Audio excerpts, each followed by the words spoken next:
It's in your face.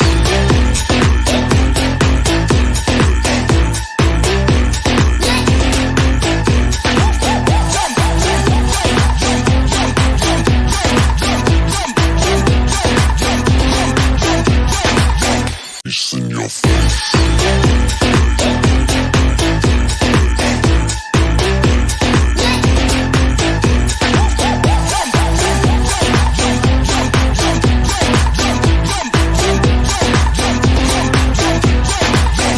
What the hell is going on down there?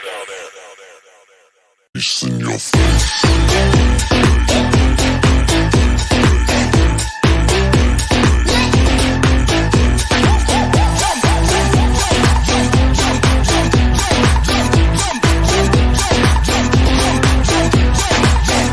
What the hell is going on down there?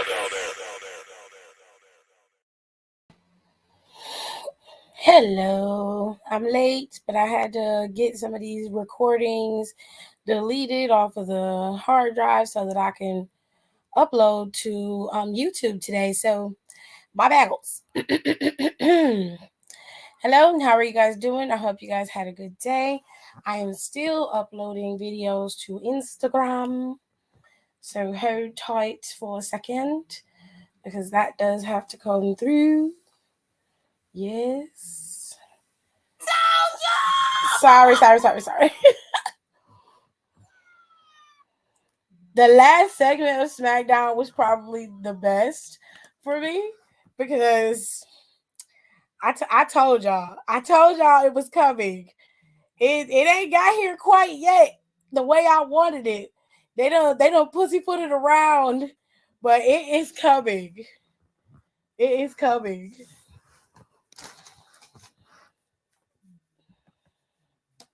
It is coming. It definitely is coming.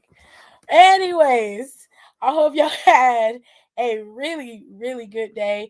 We're going to get into it. They opened up the show. No monologues, no conversations. It was all fights. This was a very male-driven show. We saw the girls in terms of them declaring for the Royal Rumble. I don't know why they had Raquel back on there again. I don't understand that because Raquel had already declared, but they ran another Lacey Evans promo, which I actually liked. They did very good. They skipped out on bringing Lacey Evans back. I think she was supposed to re-debut about 3 weeks ago? They skipped on that, which in my opinion was a very good idea given the conversation she was having online with the misinformation and the ignorance. But child, listen. The show opened up with the Banger Bros going up against the Viking Raiders. This was a long-ass match between them. I believe this match lasted, sans their entrances between the two of them. I say this match lasted 20 minutes. It was a very long match. Now, like I said, I love Uncle Trip and what he's trying to do. He's trying to build the brand back up and make it storyline driven, but also give us more quality when it comes to matches where it's not just, some really short 1-2 punches, but he's making the matches just a little bit too long for me.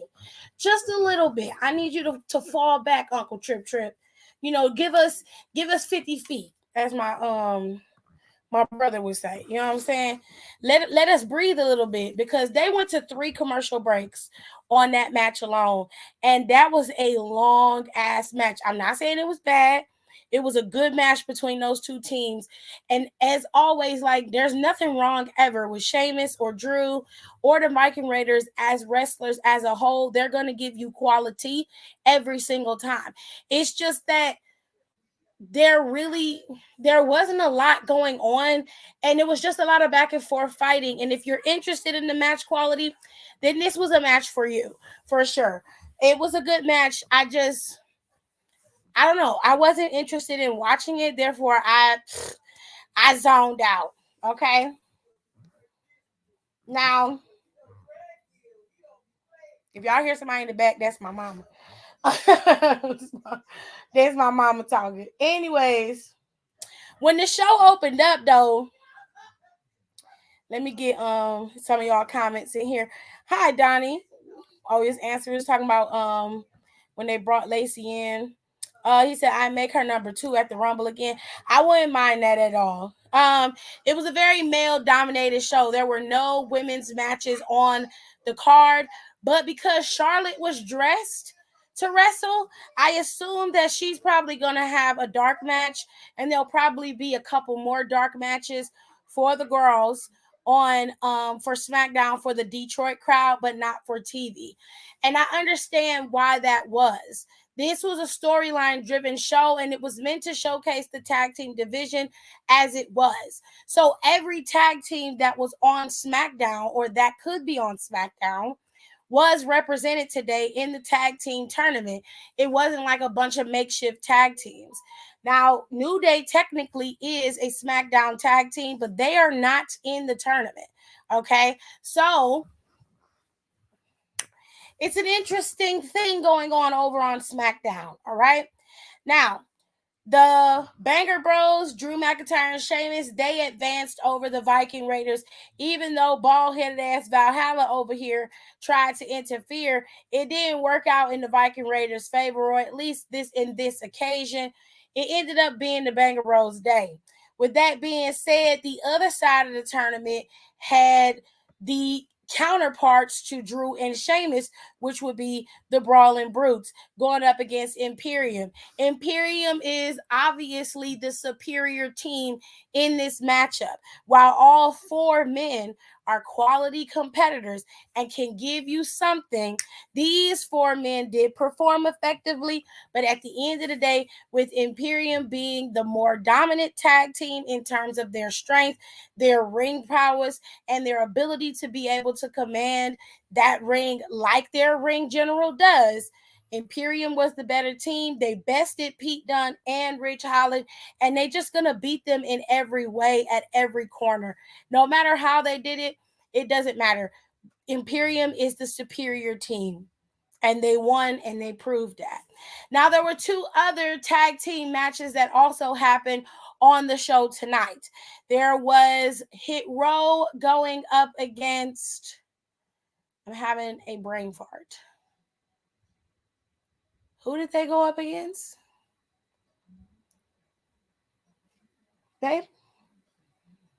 I'm thinking. Do anybody remember who Hit Row will up against tonight? Because I don't remember. Somebody tell me. I can't remember. Okay, they got me. Thank you, Kayla. Thank you, Aaliyah. Thank you, Los Lotharios. Now, I will say that Los Lotharios and Hit Row did okay, but where I'm getting a little thrown off with is AJ Francis. Now, don't get me wrong, because I love AJ Francis. Y'all know I love my big dudes, okay? But here's the thing. AJ Francis has dropped a significant amount of weight, and I don't think he really knows how to move, in that weight. Does that make sense, babe? Am I making sense? It kind of looks like he is sick. Like he doesn't feel good, and he's out there anyway performing. And the way he's moving on his knee, it's like his knee is still injured and he's trying to rehab it and work through that pain regardless.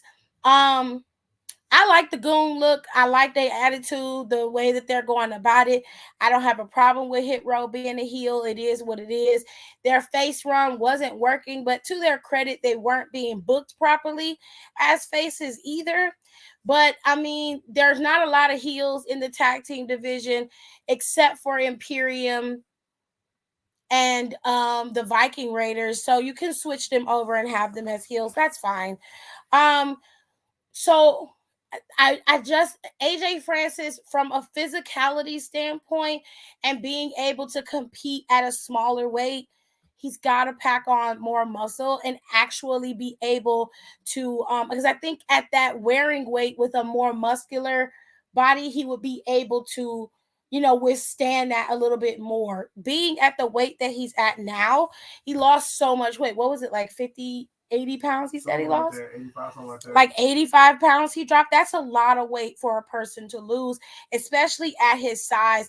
And I think if he would put back on half that in muscle and tone himself up and build his muscle mass up, he would fare better in the ring. It would be a little bit easier for him to move, and it wouldn't be so weird. Do you got me? You get what I'm saying, babe? Y'all understand what I'm saying? I'm not body shaming him by any means, because I can't speak on anybody's body compared to my body, okay? And I know that I say a lot in my videos and stuff, but that's commentary. I'm joking watching the show. I'm really being legitimately serious. I don't think at his wearing weight, the way that he wrestles with the way that he moved, it works for him. I really need, hey, Christopher, I really need him to pick up a little bit more weight muscle wise, and then I think he would be better. That's snack cases. What? Some cookie box. Crumble cookies? That has. No. No.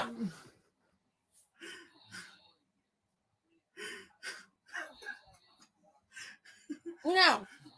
All right, cool. You can have a coconut one. Which one's coconut one? I feel like you're high.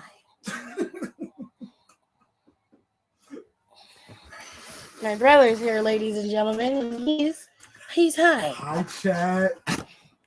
Hey, Chad. That's why I don't let him on here. Chad loves me. No, they don't. Take a pause. No. You can have. Do you want him to have the other one too? What? The Oreo one? Give it to him. Yeah. Thanks. You guys are great.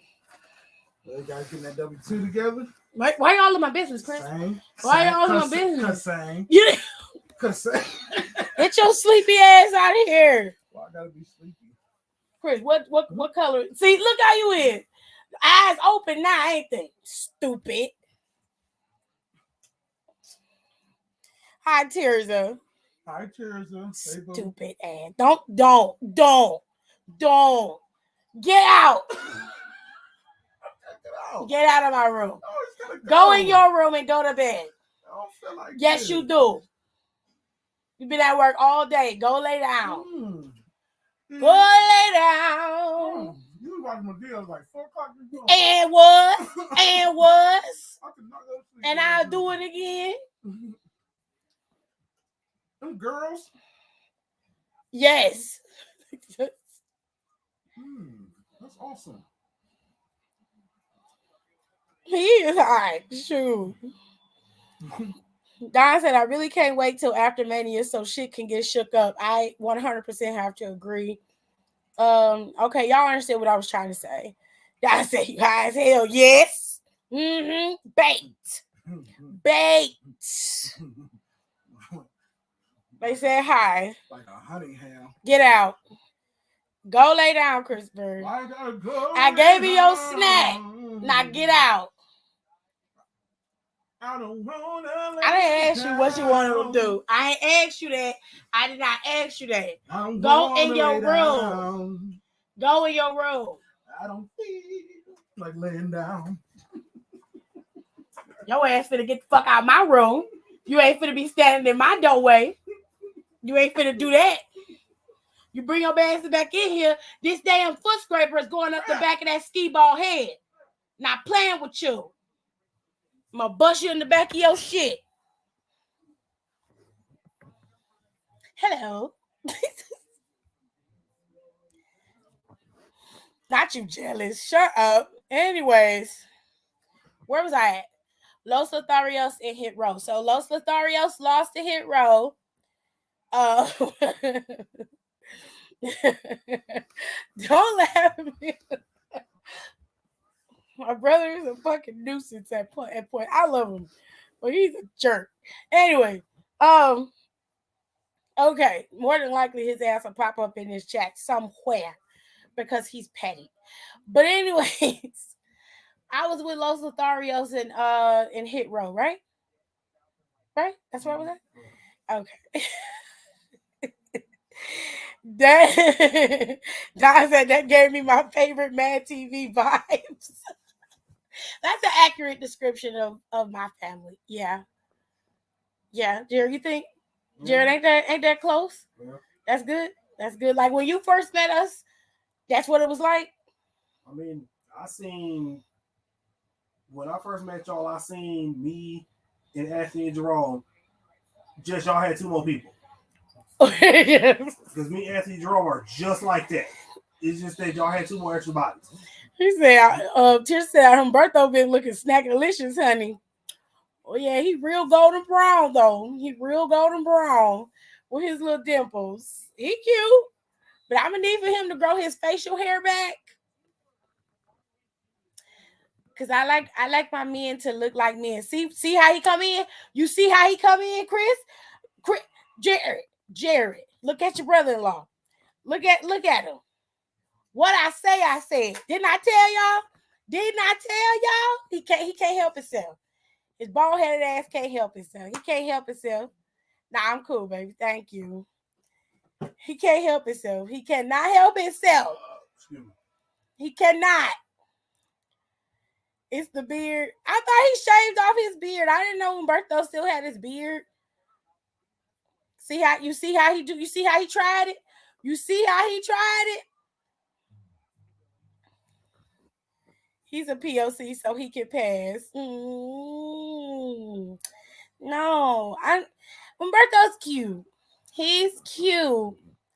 Birds. I need mine to be a little bit more masculine.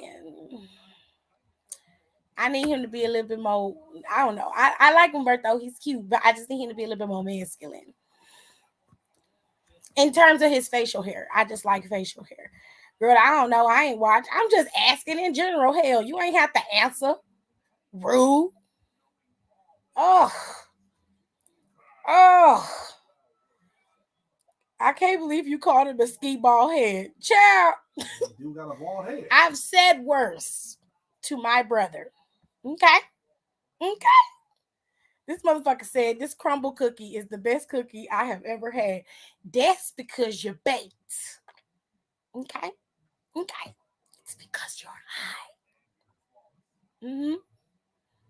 But that's okay, because I'm going to make my baby his sugar cookies tomorrow. Because I got to go downstairs tomorrow. And I got to start doing some experimenting. Okay, I got to do some experimenting. We got work to do. We got work. He don't like the coconut one.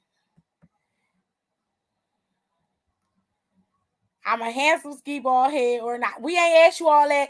We did not ask you all that. We ain't asked you all that. Now, we had the match with Legado del Fantasma and Maximum Male Models. Child, let me tell y'all something. If Monse bring his ass out there again, my daddy said he had on some Daisy Duke shorts today. He did have on Daisy Duke. Child, his ass was hanging out. Looking like a hood bugger. Monse was jiggling everywhere. Thighs jiggling, ass jiggling. I said, damn. You giving more than the girls are giving. Hun? I was like, I don't know if I could take this. This is a lot. He might as well be naked. I was covering up for him. I was like, oh, I feel so violated. Cover yourself. Oh. He everywhere he went, he just jiggling. He was jiggling, baby. He was jiggling.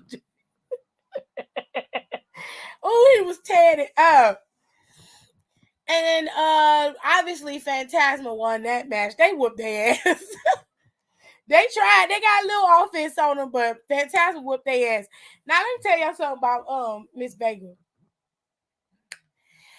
And again, I'm not trying to harp on people's bodies, but she's walking like it's the way she carrying herself now that she got her new assets, if that makes sense. Like, let me give y'all a comparison so you can understand what I mean.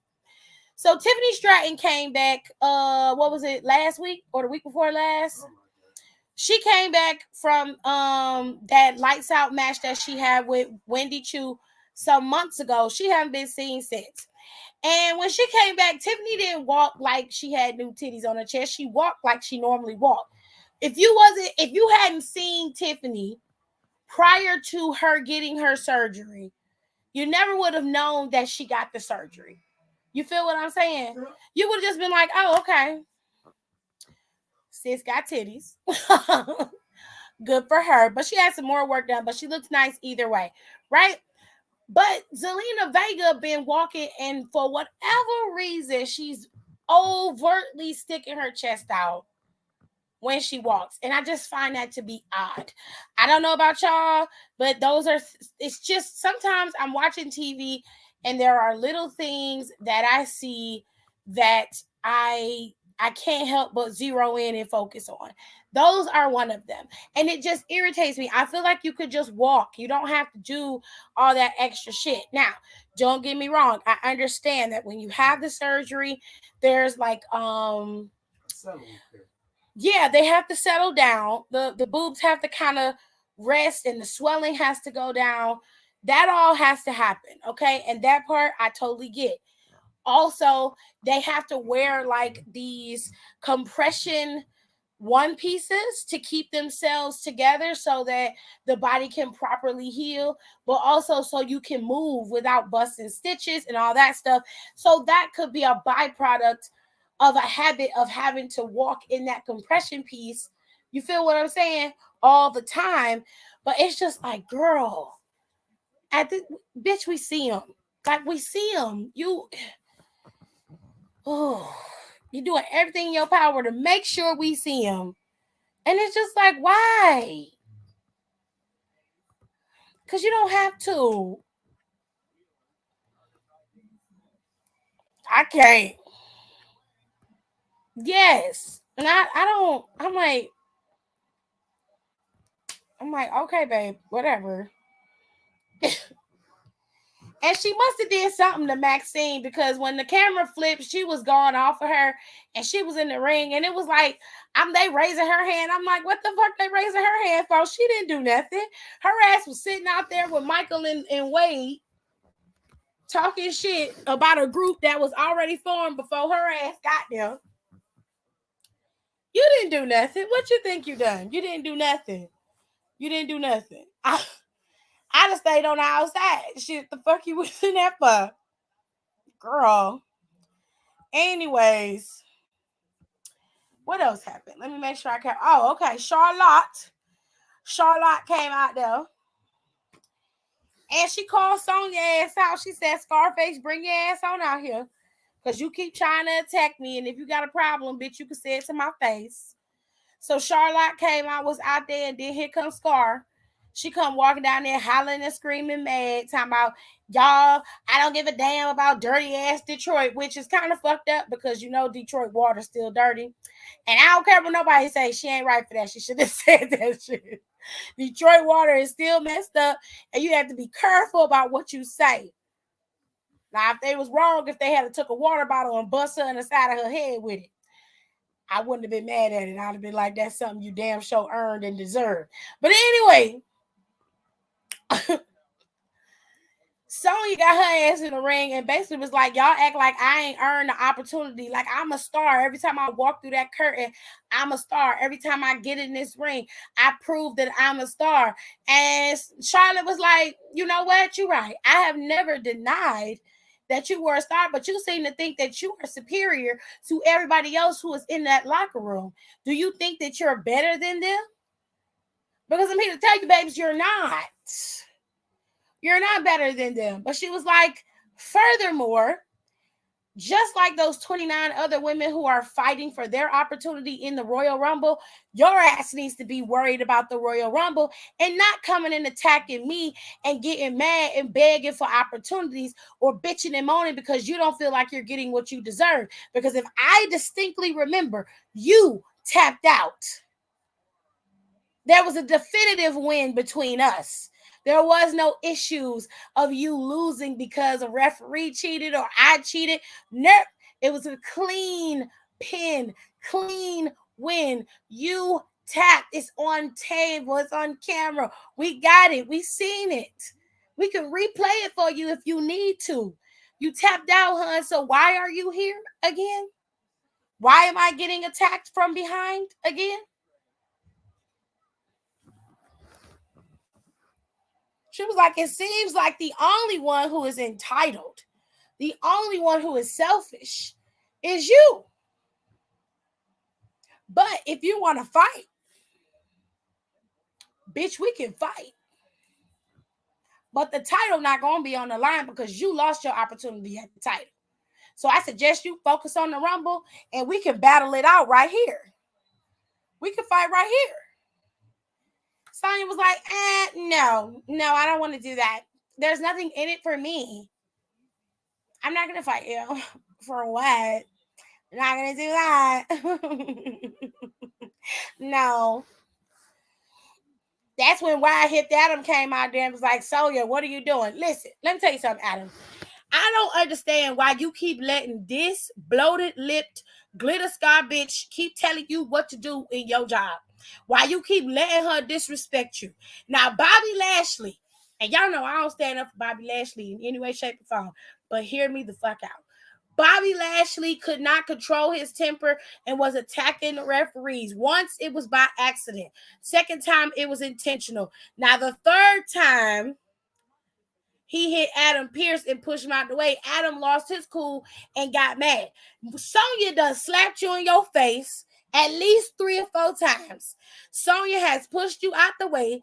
Sonya has sidestepped you, walked all over you, told you you wasn't shit. Your word don't mean nothing. Your authority means nothing. Even when she was on your side in terms of being an official, she made sure to disrespect you at any given term. And every single time, you let that bitch skate by with no consequences or nothing. So instead of you reprimanding this bitch, number 1, for getting out of line with you and being disrespectful, and number 2, for constantly trying to get her way, despite her losing her first and only opportunity at the championship, you come out there and say some stupid shit like, we already had this discussion. Yeah, and it's clear that that bitch is she's insubordinate. She don't give a shit about what you're talking about. So the next step is the suspension. Since you don't want to listen to what nobody got to say, you are hereby suspended until further notice. You are disregarding what I'm saying, and you are undermining my authority. Therefore, you got to go. And if you bring your ass back on the premises, you will be arrested, bitch. That's not abuse of power. That's trying to get this hoe in line. Because she seems to think that she doesn't have to abide by the rules. And I'd be like, bitch, you got me fucked up. Let me be GM. Let me do it. She got one time to slap me. I don't give a fuck if it is in the script. I'm like, let me tell you something. Your name is not Massa. And my name ain't Jemima. You put your hands on me, I'm going to put you in a body bag. You feel me? Body bag. You go into the night water if you put your hands on me. Okay? Now, what you is going to do is get the fuck out my face before you get swole. Okay? Go on back in your business. And let me find out you do something ignorant. Let me find out. Oh, what are you going to do? Don't worry about that, bitch. But you better fall in line before you lose your little spot in the Royal Rumble. I ain't got nothing to prove. I have nothing to prove. I don't want to be champion, bitch. I like my cush job. But you do. You got something you got to prove. So you better keep your shit together before I take away your little declaration to be in the fucking Rumble. Then you can be in the back crying and complaining about how much of a tyrant I am for real. Because I'll make it so you're miserable. You got to teach these people because they don't understand. I'd have been knocked Sonya's ass down a long time ago. You in my face hollering. First of all, shut the fuck up. Go to hell. Go to hell. Okay? We ain't trying to listen to that. We ain't trying to hear none of that. Shut the fuck up. Okay? Don't worry about what I'm doing. Don't ask me if I know how to do my job. Don't ask me that. Mind your goddamn business. Because it was clear you don't know how to do yours because you got fired. fired. Okay. Right, rant over. Anyway, she makes me mad. So, the tribal chief was in his feelings today. Okay. He didn't like the fact that Samuel was a little upset. Now, when they got out the cars, the whole crew rolled up. Everybody was happy, dapping each other up, Solo opened the door for the tribal chief. Tribal chief got out and basically left Sammy hanging. And Sammy was just like, hey, what's goody? You know what I'm saying? What's happening? So he goes in the back and he asks Roman, he says, I can't help but think that there's some tension here. What's going on? Roman's like, you know what?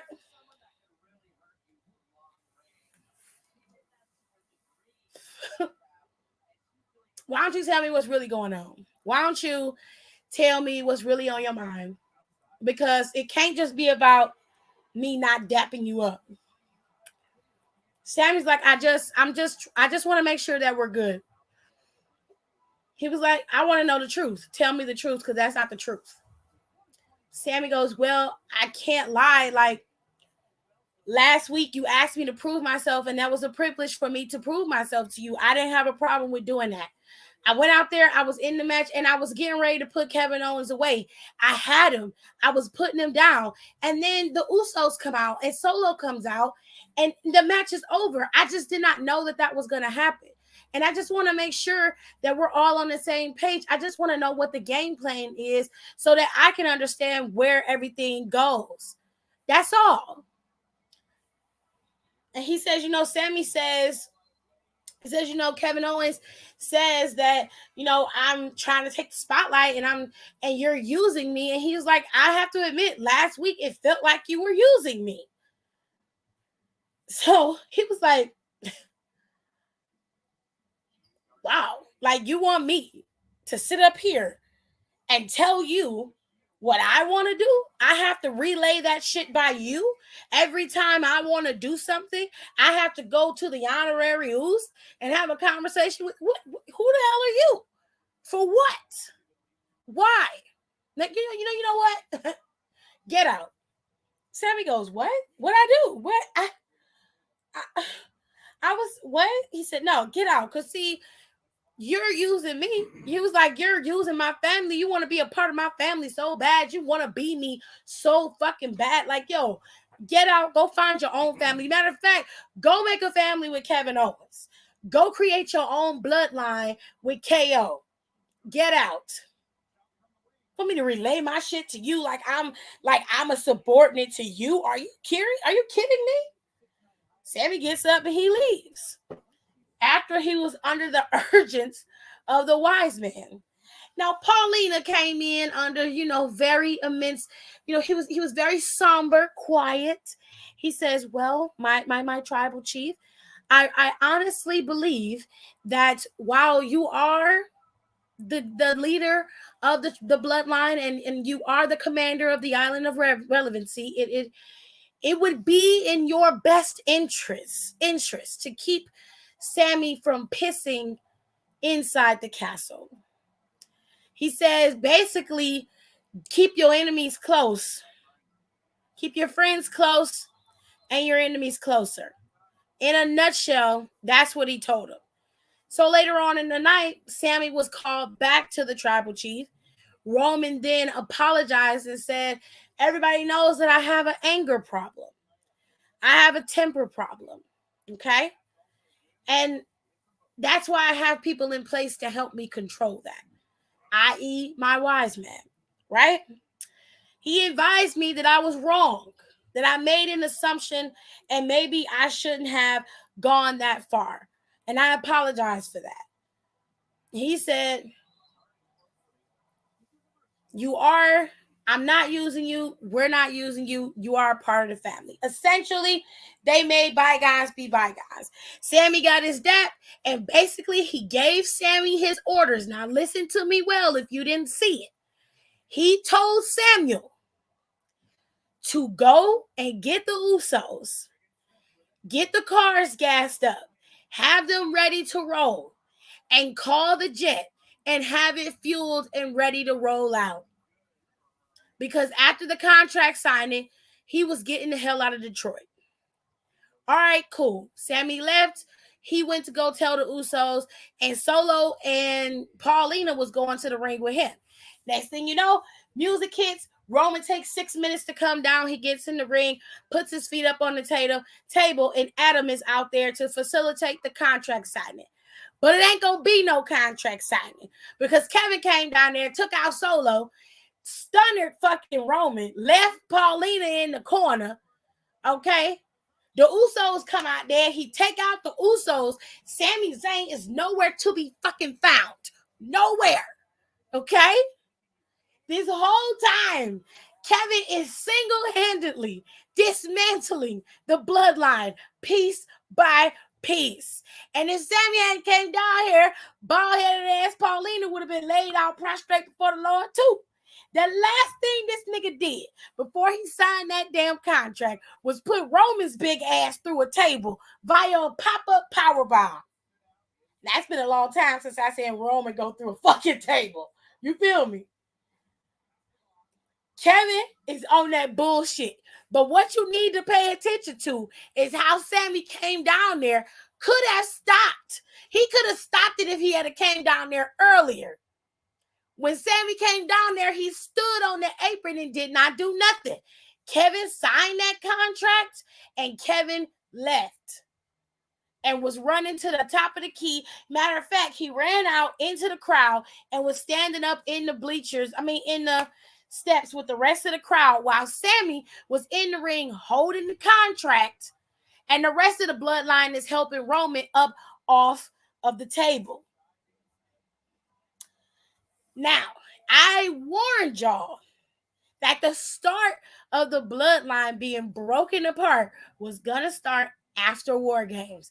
And I have been telling y'all for weeks that it's going to start with a slow drip. It started after that goddamn match with John Cena and Kevin Owens for sure. That was the kickoff point. But it ain't finished yet because it's finna come to a roundabout finish.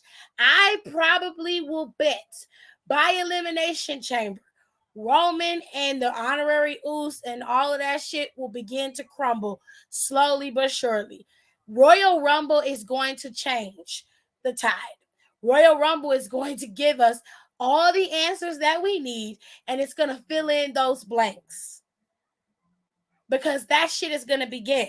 It's going to start rolling full steam ahead because we only got one more pay-per-view in between now and WrestleMania, and that is EC Elimination Chamber, which is in Montreal. That's the last one. This one. Last one.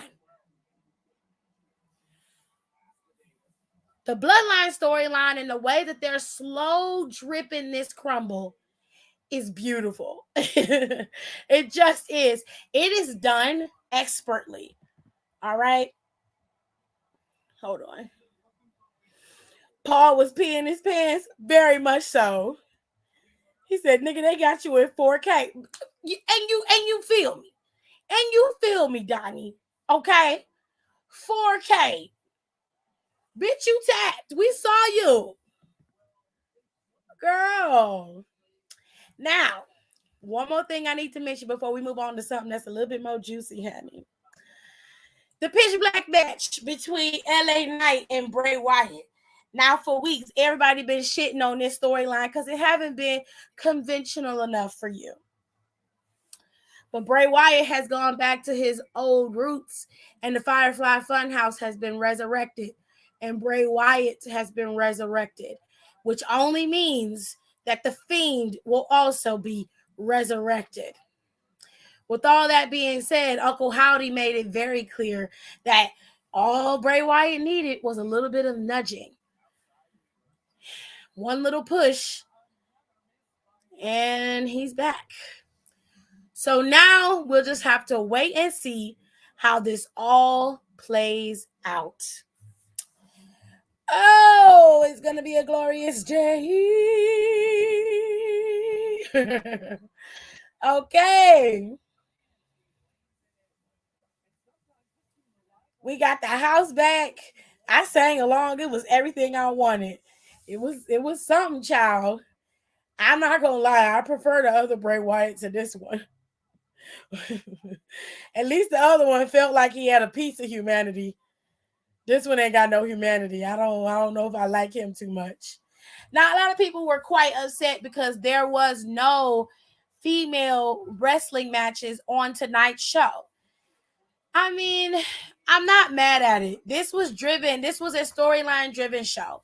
We did get a lot of declarations today. Shayna Baszler gave her declaration for the women's Royal Rumble match, as did Karrion Kross gave his declaration for the men's. We also saw Braun Strowman declare for the Royal Rumble, as well as somebody else.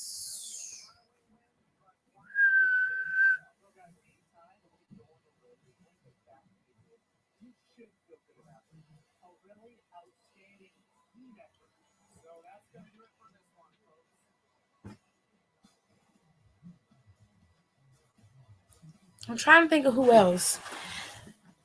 I can't think of who else declared, y'all. But anyways, this is going to be an interesting thing. But we have one more week until Royal Rumble. For now, we can focus on Raw is 30. Monday Night Raw will be turning 30 this coming Monday. So happy birthday to you, Monday Night Raw. And all of the superstars is going to be in attendance tonight, okay? Everybody's going to be there, darlings. You're going to have Roman Reigns and the Bloodline. They're going to do an acknowledgement ceremony there. You're going to have Austin Theory and Bobby Lashley competing in a United States Championship match, all right? You're also going to have Becky Lynch and Bayley in a steel cage match on Monday. So much is going to be happening at one time.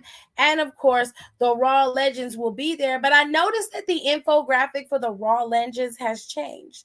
Let me see if I can pull up that one on the Twitterverse. Let's see. Let's see if I can pull it up on Twitter's.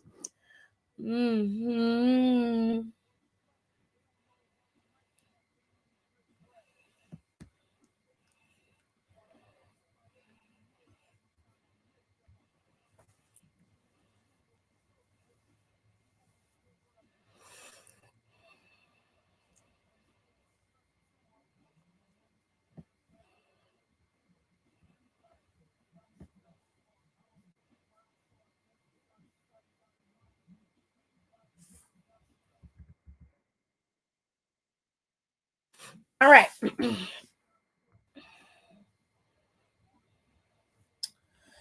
Oh, WWE stock has dropped by 0.18%.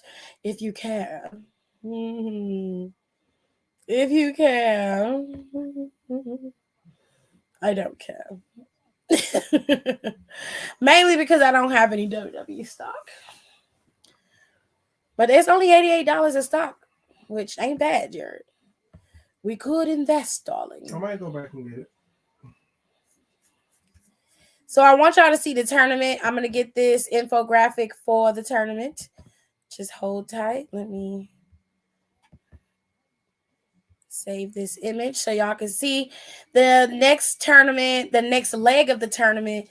I feel like it's going to end up being Imperium versus Drew and Sheamus. Yeah, that's what I think is going to happen. But anyway, hold on, let me get out of here. Let's see what they got going.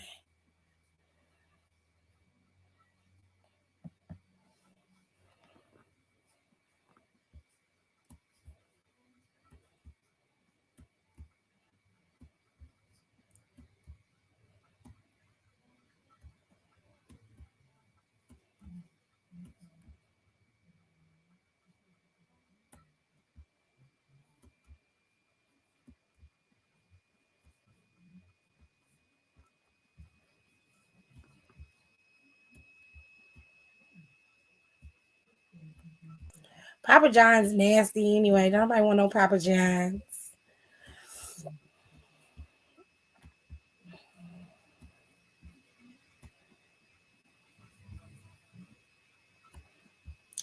I cannot find that infographic. That's so weird. Anyway. So they changed this infographic. The Bella Twins were nowhere to be found. They had Triple H back up there. They had a bunch of other people up there, including those that we see right here on the infographic. Like, it was a lot of people up there. So I was trying to figure out, maybe that changed. I don't know.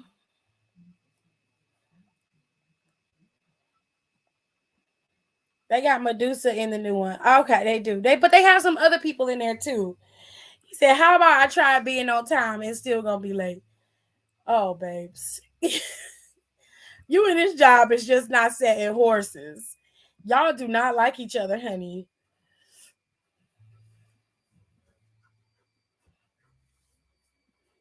All right. So as soon as this uploads, I'm going to put up here, this is the tag team tournament. These are the semifinals. You're going to have Hit Row going up against Drew and Sheamus, and Imperium is going to face Legado del Fantasma. Now, listen, Phantasma and Imperium are going to put on the show either way. Personally, I think that should go up first to get you invested in the tournament because that's just going to be pure fun. Okay? Phantasma and Imperium sounds like a match made in heaven to me. Hit Row going up against Sheamus and Drew. No shade to Hit Row because I love them and I'm glad that they're back, but I don't see them beating them. It'd be a shocker if they did. Honestly, if I were Triple H, I still would have the Viking Raiders cost Drew and Sheamus this match and let the tag team title number one contenders match go on to being between Hit Row and Phantasma. And then I would let Phantasma go over because the better match is going to be between Phantasma and the Usos rather than it being against Drew and Sheamus once again. Like, I feel like that ship has sailed. They didn't give it to him the last time. They're just not going to give it to him. There's no reason to keep doubling back to this. Just move on. Let Sheamus go back after Gunther at WrestleMania and let that be what it is. He said, child, what job works in my favor? One that you control because you are a control freak. Somebody was musty on this elevator. Ooh, not that it was musty. Nah, Hit Row won their first leg. It's Del Taco now.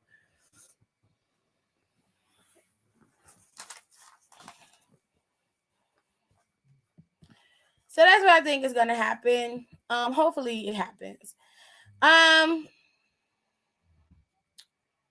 Yeah.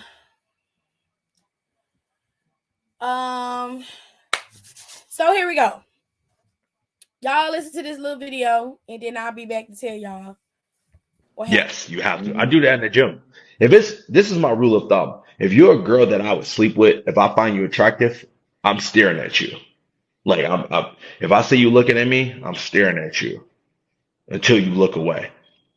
And I'm gonna just keep doing it until you look away. And it only take like 5 seconds.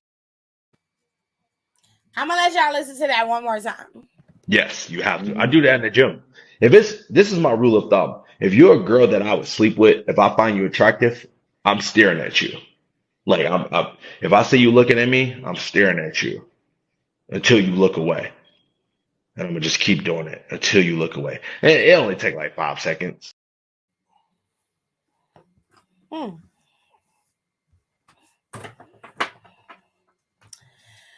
Now, I'm going to first let me put my little music on in the back. My little lo-fi. And keep this chill. I'm going to keep it all the way 100 with you, right? I don't like that. And I'm going to tell you why. Most women are very uncomfortable by that. And for you to legitimately stare at a woman like that no matter where you are, at the gym, grocery store, in a public, for you to stare at a woman like that and then talk about you're going to keep staring at her till she looks away. What do you think she's thinking? What do you think is coming out of her mind at that moment? To me, that's complete and utter fear. I am severely creeped out by that because that is not okay. I don't give a damn if you're attractive. I don't care if you're ugly. I don't care if you're mediocre. It doesn't matter what you look like. You could still be a creepoid. Like that's very, very creepy. And given the charged situation that we're in today with all the shit that you niggas be saying online all day long, and women are at a heightened sense of survival mode all the fucking time, and then you go on social media on camera and say some shit like this, I'm gonna play it again because I need it to be etched into your brain so you can understand what it looks like. Yes, you have to. I do that in the gym. If it's this is my rule of thumb. If you're a girl that I would sleep with, if I find you attractive, I'm staring at you. Like if I see you looking at me, I'm staring at you until you look away. And I'm gonna just keep doing it until you look away. And it only take like 5 seconds. Let's flip this. Right? So let's spin reality for a second. Let's say that you're in the gym and you're not feeling, all sprucey today. You're in the gym, and since his thing was if he sees a girl that's attractive, well, what if it's a person that you don't deem to be attractive that's staring at you until you look away? Or since you're straight, what if it was a man that was staring at you until you looked away? A man for you that is intimidating and imposing. So maybe it's a big black man or a big white man, 6'10", solid 300 pounds, staring at you like you his next meal. In every way sense of the word. Now, for those of y'all who like that, I ain't asked you that. I'm asking the people who would be uncomfortable. All right? That's uncomfortable. For you to even go on social media and say that shit, you're weird. Now, if you're asking me, Tiffany, who is that? Who is that? Well, I'm finna show you. I'm gonna show y'all who it is. Okay? I'm finna show y'all who it is.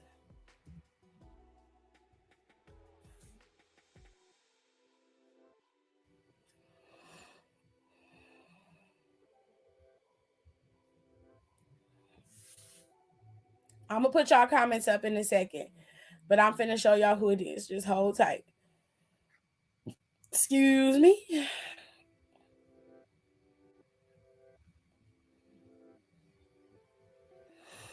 All right. So here is his name.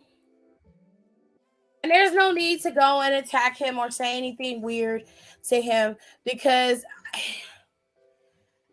people not gonna learn unless they know. And honestly, me going to his page, talking shit ain't gonna change anything. But this right here is something this is a conversation that needs to be had. This ain't just about the wrestling community, but because it involves the wrestling community, it's gonna have to start with the wrestling community. But this is a conversation that needs to be had with men as a whole. It makes me wonder why you would assume that this would be something that would be logical behavior. And because he is a mildly attractive man, he's going to get away with this behavior. He'll be able to do this and nobody will say a word. However, there are going to be women who don't want to be stared at like that. There are going to be women who don't want to feel like they're being watched. It's scary and it's weird. Like, you can look at a woman, admire her beauty, and then keep it moving. Staring at her until she looks away is fucking weird. I don't care what anyone says. It's weird. You're a weirdo, sir. And a creep. It just makes you look like a creep. Let me put these comments in. Donnie said, that's weird. That's going to make me pepper spray and stab your dog. I'm laughing at what he said, but it's pure facts. That's one single dude right there. I don't know. I'm gonna be honest. Because he's attractive, he's gonna get away with it. There's a pretty privilege in play here. Like, please teach y'all sons proper game and how to handle rejection. I'm from the city. Like, that shit bothers us. That is weird to me. Especially in the climate today. Like, how tone deaf are you? Exactly my point. Now, this guy's name is the real McCoy JDX. He is a professional wrestler. He has, a moderate following, but he also wrestles on the indies, of course. And I believe he's been seen on AEW a few times and all that good stuff. But he did issue what he called, taking accountability. And I'm going to read it because he wrote it. All right. He said, and I quote, "The Cure podcast is simply a podcast educating men on navigating life with the goal of being the overall best version of themselves, whatever they choose to believe that is. We give tips and share our personal experiences on modern day dating, fitness, financial advice, and more. I've stated numerous times that the viewer doesn't have to take what I or my co-host say as the gospel or right way to do things, but simply apply or choose to not apply it to their life. It's quite saddening to me that people will attempt to online bully you, but pretend they're the victim. This don't sound like accountability to me, sir. The same people go out of their way to attack your character, make false allegations, and take certain portions of content to force into their narrative of you. Again, this content is meant for men who want to understand modern dating and develop overall. Men literally kill themselves because they can't get women or do the things they ultimately want to do in life. I encourage everyone to not make your determination based off someone else's allegations without doing their own research. You may not agree with my advice or preferences, and that's understandable. As for the recreational use statement goes, women are more than within their right to exercise the option to not want to be romantically involved with another man beyond recreational use, but so are men. I never say to take advantage of women or mistreat them, nor do I mistreat or I mistreat. I love women, and without them, I would not be here.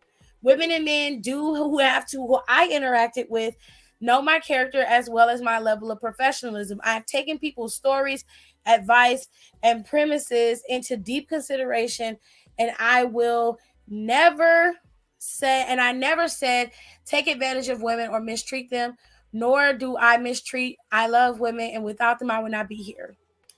Women and men who have interacted with my character know as well as my level of professionalism. I have taken people's stories, advice, and premises into deep consideration and will apply them to my life and way of thinking. Thank you. This is not an apology. This is a doubling down on your stance in this. And my problem with this is that you'll never understand until what we're saying happens to you. And I pray that the good Lord shows you the error of your ways. And I feel like the only way that you're going to see that is if you experience it for yourself. The reason why I said earlier that a pretty privilege is coming into play here is because this man is very attractive. I'm not going to lie and say he's ugly, because he's not. He will more than likely be able to get away with this type of behavior more so than someone who was not conventionally attractive. And I will prove it to you. Okay? His hairline is fucked to all God. That hairline is gone. This hairline is dead. Do you hear me?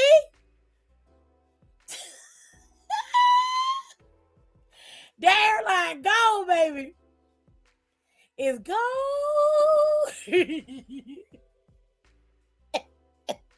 Hold on, baby. Hold on. Oh, shit. Hold on.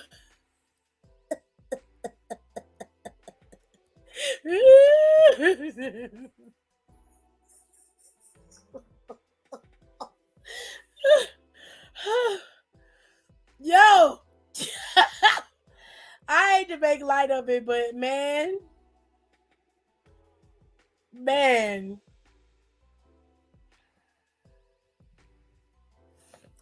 let me get the rest of y'all comments in here. That guy is getting restraining orders today. I tend to accidentally disassociate in day-to-day life anyways, and it looks like I'm staring at people. I couldn't fathom this. Deaf pretty privilege. Oh shit, not my man. God damn. Oh yeah, babes. That's definitely weirdo mentality. We can only go by what you give us. Like, nigga, that's weird on any front. Like, do you know what the fuck is going on these days? I'm sure he means no harm, but like, you can't be listening. You can't be listening on social media for real. God forbid a lady feels uncomfortable and you get put out the gym. That's embarrassing publicly. Do you understand what I'm saying? Look. I want to give people the benefit of the doubt, but in this day and age, you cannot do that. You just can't. He is not thinking about what he's saying, and therefore it is extremely tone deaf. It is foolish, and it makes you look dumb, bro. Like you can't tell me that this is okay. So I'll put it to you this way. Take it a step further. If it was your sister or your mother in the gym trying to work out, and another nigga was staring at them in the gym, and they came home and told you that they felt uncomfortable, you'd be ready to go whoop some ass though, right? The same rules apply. Like, I feel like every man, I'm not saying you should equate every woman to being your sister, but you should treat her with the same protective spirit that you have for a woman that is close to you. If you are trying to court a woman like that, you should have that protective spirit about women in general. You should not want to make a woman feel uncomfortable. I don't know who told you that staring at a woman like that makes her feel wanted. I don't know who told you that, but bro, that's weird. That is weird. I don't know. Maybe you need to talk to your daddy or something. Or maybe that's the source of your ignorance, but that is ignorant, bro. And given the context of the conversation, of the combos that have been had on social media with the Me Too movement and the movement that was in the community that you work in, like, you can't tell me that your gym behavior is going to be different from your behavior inside of an arena, inside of a wrestling promotion. It's women walking around there all the time. So that leads me to believe that your ass do that shit there too. I can't fathom being in the gym and being stared at. I'm telling you right now, I have a complex when I go in the gym as it is. So if I was going in the gym to work out and a man was staring at me like that, I probably would end up leaving. Like, dead ass, I would probably end up leaving.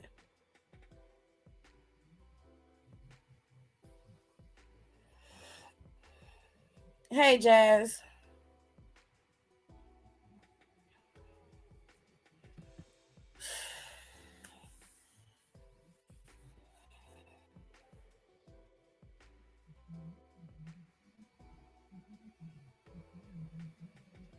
That's just,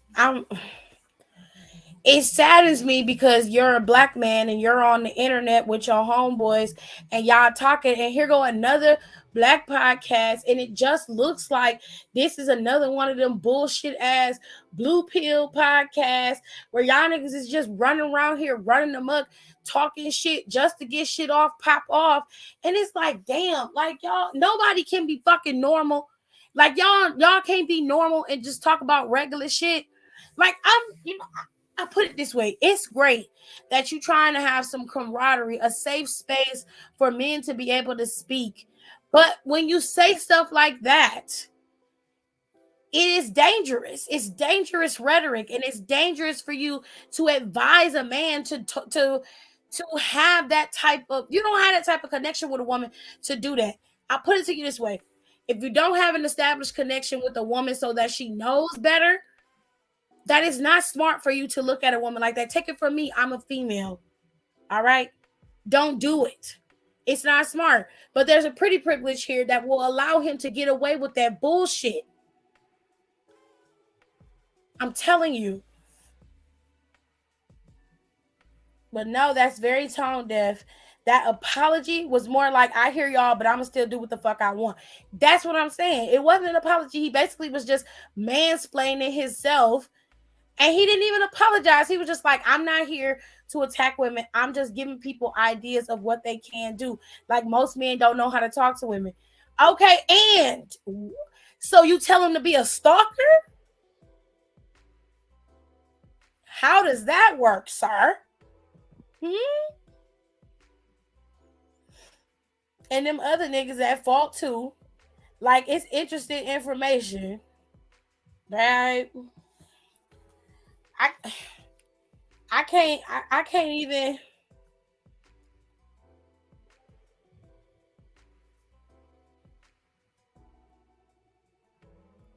Oh my God. Krishan Rock is pregnant.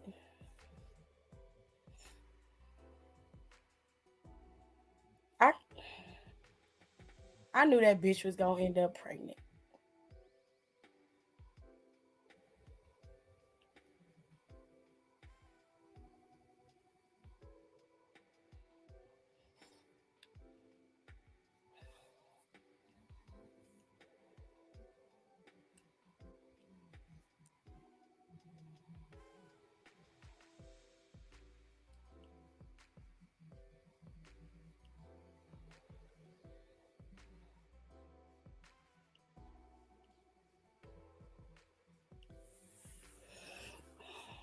Anyways.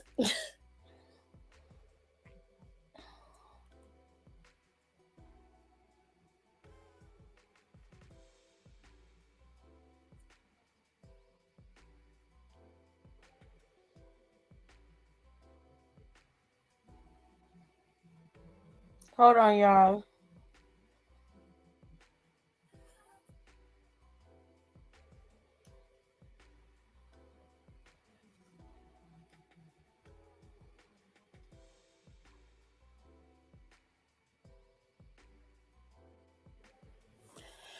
All right. Open your mouth and speak if you see a fine ass woman and stop acting savage. Period. Will the baby survive is the question. Child, at this point, that's none of my business. I feel bad if that baby, all that chaos between them two bitches, I feel bad for the child. Unfortunately, I feel like she'll lose it, but she has been getting pretty thick and overly emotional. True that.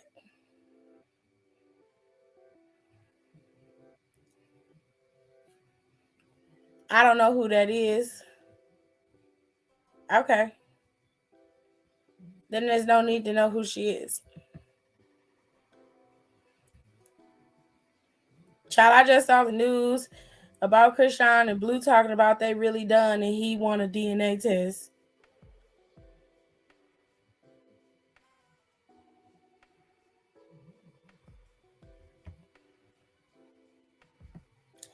All I got to say to that is this.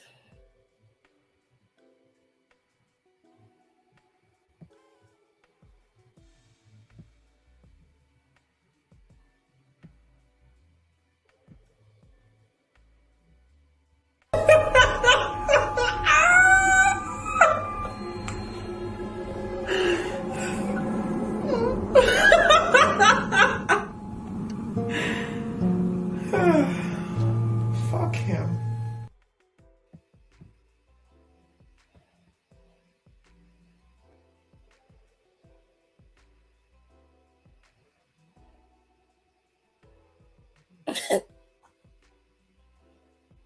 Like,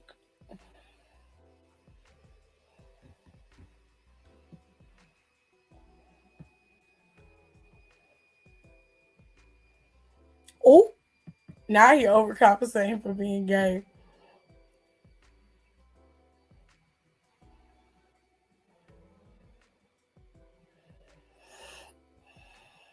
That's the first thing that pop up on my timeline is that Christian Rock shit. Is weird. I just don't care enough about him to do anything. Don said that man been getting dick down, and you can't convince me otherwise. Child. He can't rap, so he must be doing something. I'm sorry, but he cannot rap. He just can't. Anyway, Sean Ross Sapp almost got in trouble today, but apparently he was able to, skate by claiming that Ringside News posted the news. So apparently,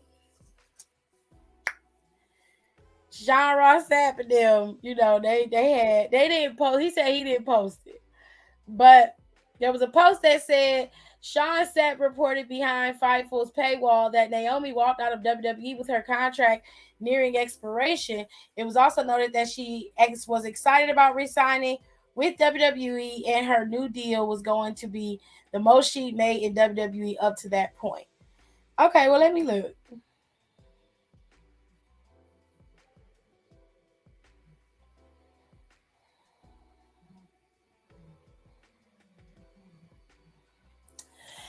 It says on Fightful Select, Naomi, also known as Trinity Fatu, hasn't wrestled since May when she walked out of WWE and was suspended. Fightful has learned a little bit more about her status and how things have went down.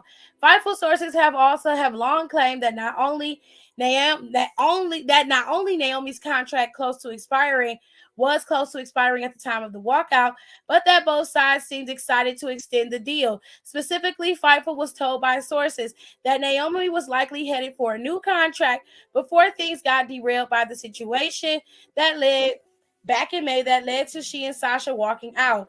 They claimed it would have been her biggest money contract to the point which she's denied on Twitter. They added this part. This has been updated. There were sources in the fall who claimed that Trinity maintained positive contact with WWE, though we haven't been able to verify that as it's kept close to the vest. If so, in light of the bloodline and acknowledgement ceremony, many are asking about her status. One WWE higher-up that we spoke to claimed that there had been contact between the two sides and that they're confident Naomi will be in WWE again. That higher-up did not provide a timetable. So it sounds like to me that little post wasn't a lie. It sounds like to me, Mr. Sean Ross Sapp, that you just trying to cover your ass. That's what it sounds like to me.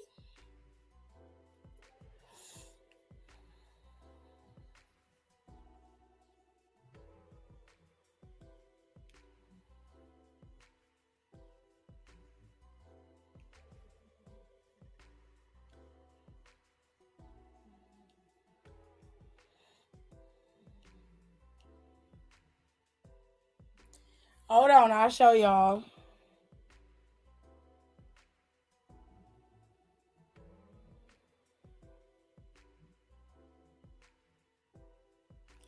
I will send it in our group chat first.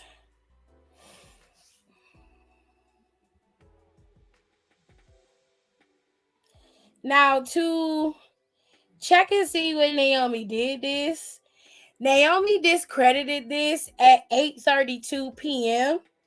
This Fightful article went up yesterday at 7:46, which means they edited this article today because Naomi denied it today. Pay close attention to the details, beach. Okay? You got to pay close attention to the details. The devil's in the details, baby. Okay? Now, I'm going to post this on my story so y'all can see what I'm talking about. Because I don't want nobody getting mad and in their feelings because I'm posting shit, because niggas is real petty these days. But Sean Ross Sapp got in his feelings and came after me. I think it's only fair that I put his stuff out there since he decided to tell her, go after my neck. Have all his little minions and goons, and then he on Twitter, with the big head, I feel like it's only fair that all the true info is out there for everybody to know. Don't you feel like that? Don't y'all feel like that? Remember, this was posted yesterday. Naomi debunked it today at 8:30. So she couldn't have denied it on Twitter, okay, before it was actually posted.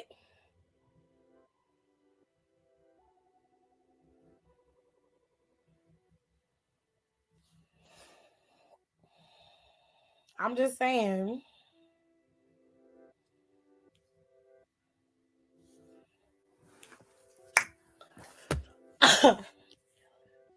Devil's in the details, baby. Guess who's finna drop this Spanish class? Absolutely put in the request with the DOS department already. Well, good for you.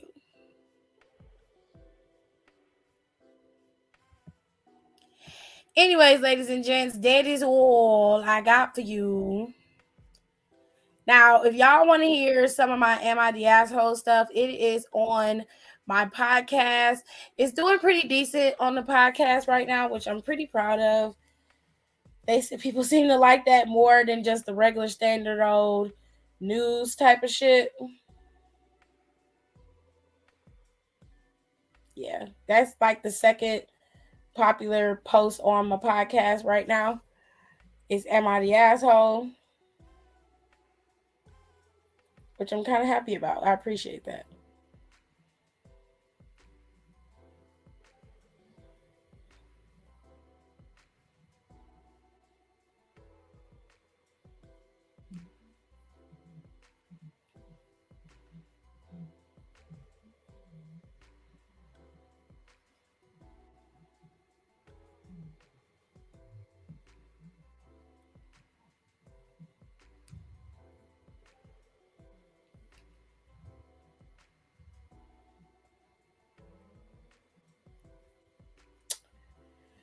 All right.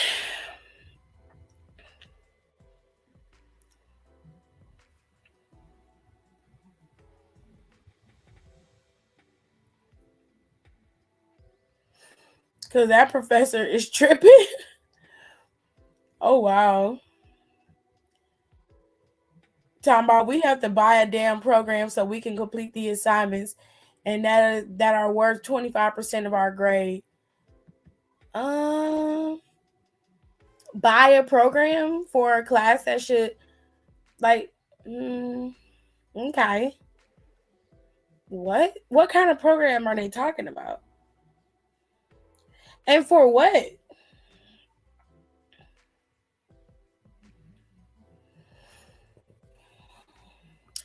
And then also having to download a software to lock our browsers and take our exams with the webcam turned on.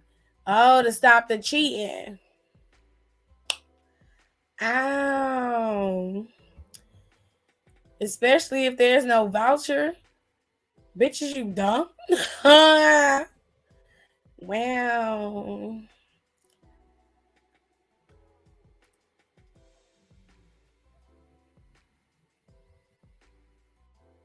Oh, girl, I was going off. Here, let me see if I can find a piece that I think y'all could get. Hold on a second. Hold on, let me mute it.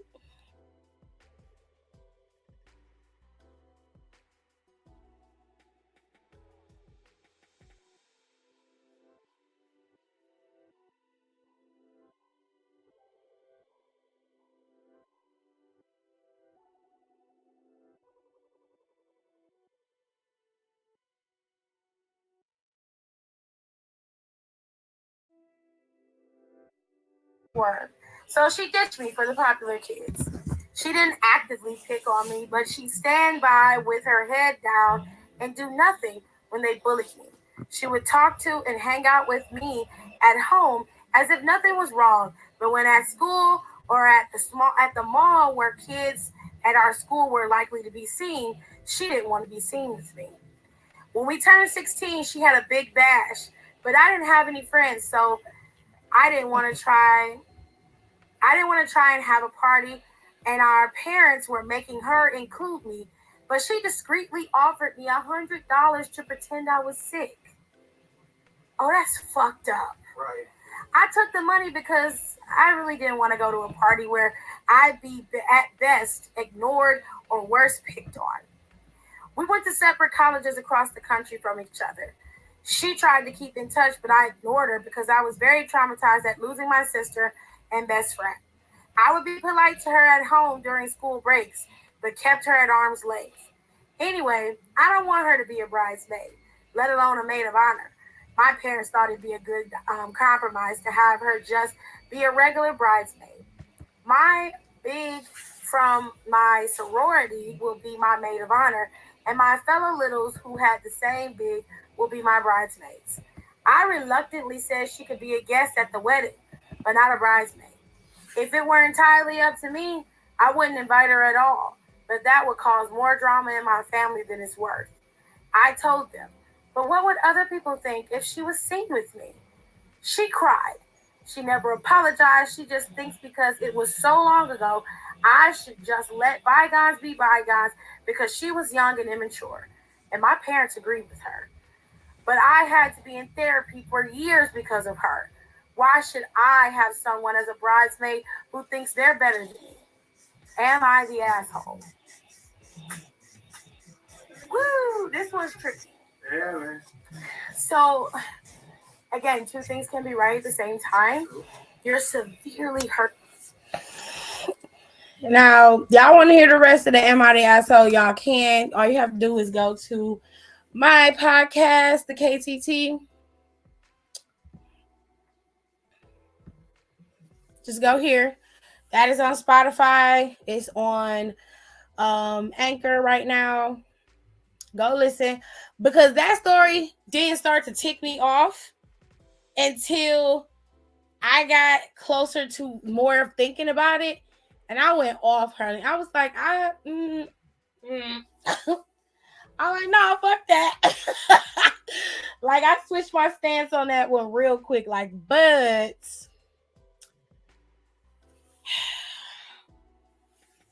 I'm gonna do some more Am I the Assholes today over here because I don't have nothing to talk about, and I can only talk about wrestling but for so long. And like I told everybody in the group chat, I am going to remain delusional when it comes to The Rock possibly being in the Rumble, and I suggest that you do the same. It's the best way for you to stay sane. He's not showing up, and that's the end of that.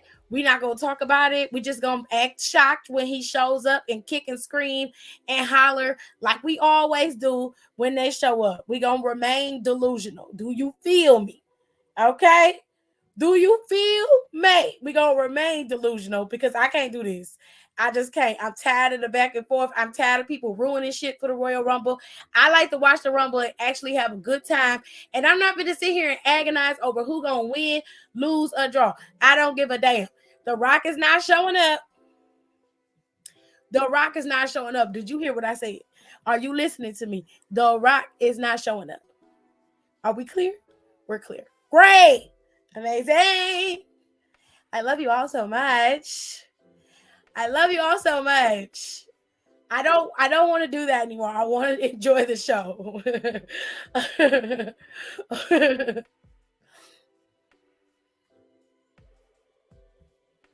He said, it's like, I don't believe it, but I'm not going to be delusional. I'm delusional. I will freely admit that. Yes, I am.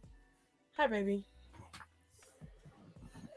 I'm not inviting all of them. They can hear about it through the newspaper. Babes, listen, you have to go and listen to the rest of this because the longer I thought about this and was talking about it, the angrier I got. And I really didn't like that shit. I really didn't like it.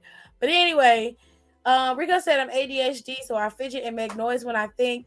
Plus, living in this house, there's gonna be noise, so I ain't wanna deal with having to file a grade dispute and having to retake a test. I am tired of spoilers, though. It gets stale, right? Like you just want to enjoy the show. You just want to enjoy the show. The Rock at the Rumble, I'll believe him if I see it. There you go. See, he not coming. Don't worry about it. He not gonna be there. Anyways. I'm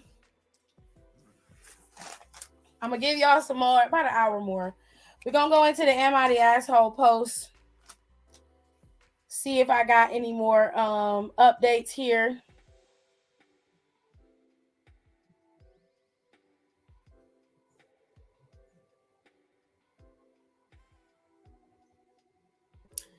Oh, that would have been a good one, but they took it down because of the person's account.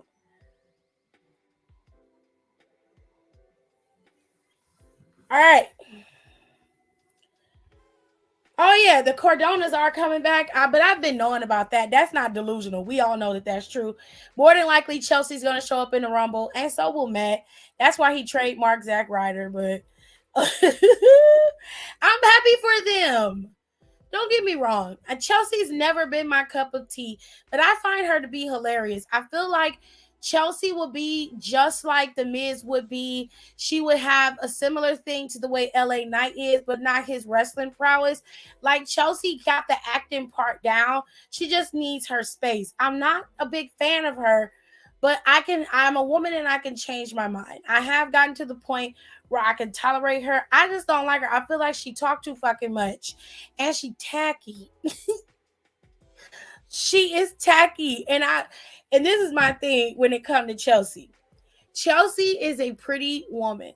And I feel like girls who look like her don't have a right to be fucking tacky. Like you are small enough to fit any and everything. You can wear anything. Like, bitch, no excuses. No fucking excuses. How dare you? Her and that goddamn tulle wraparound skirt she be wearing pisses me the fuck off. I hate it.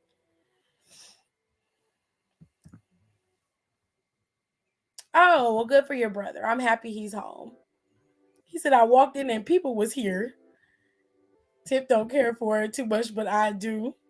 But my brother saw my hair and he said, when did you do that? And I'd be like, mind your business. That's all. Just mind your business.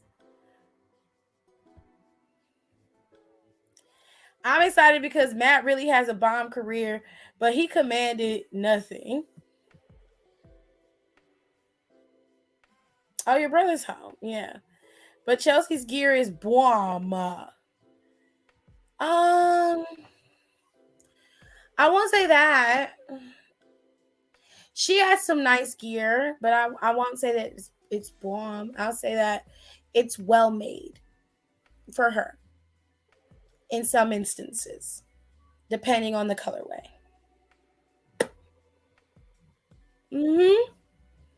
I'll say that. It's like a homage to Hot Mess, but it def can go. I hate that fucking tulle skirt. I hate it. I don't care. Oh, he wanted to say something real bad. She has more hits than misses.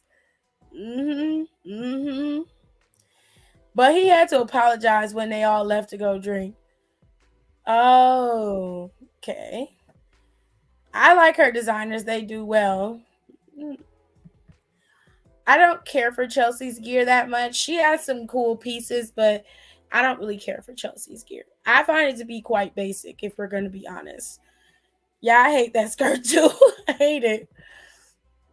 Why? He said, by the way, I didn't know you were going to be here either. Well, where did he think you were going to be? Oh, he thought you were going to be at, what was it? Wrestling school? That what he thought? Okay. Well, at least he had enough for you to apologize. That was sweet. Your brother seems like a nice dude. He just seems very much like, a loner, like a reclusive. But, How did I read it wrong?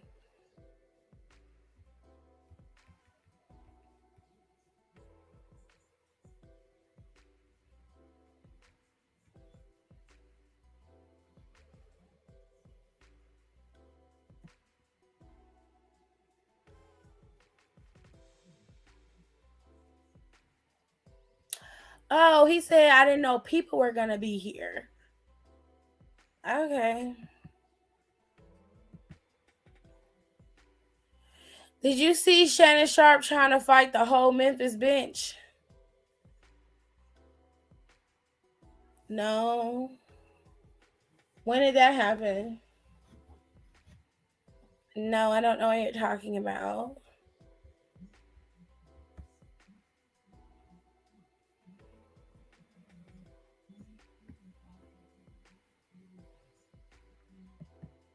I read it back and then I realized it was an error. Didn't have to make it a big thing. But that's Donnie for you. Gots to make it a big thing and then keep on stabbing. Just keep on stabbing in my heart. And then you twist it. And then you twist it. And then you twist it. And then you twist it. Just let me be wrong. Damn. They don't give a fuck. Goodness.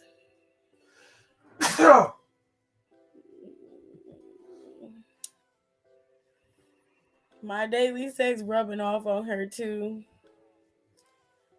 Baby, he said he didn't know people were gonna be here. Not him.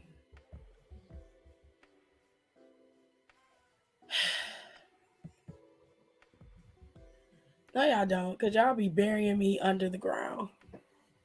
Shay, that daily sex is contagious. I've been trying to tell you. I can't. Who's Shannon Sharp? Who is she? Shannon Sharp is a male. Yes, he's a guy. And he's an ex-football player. Hall of Famer.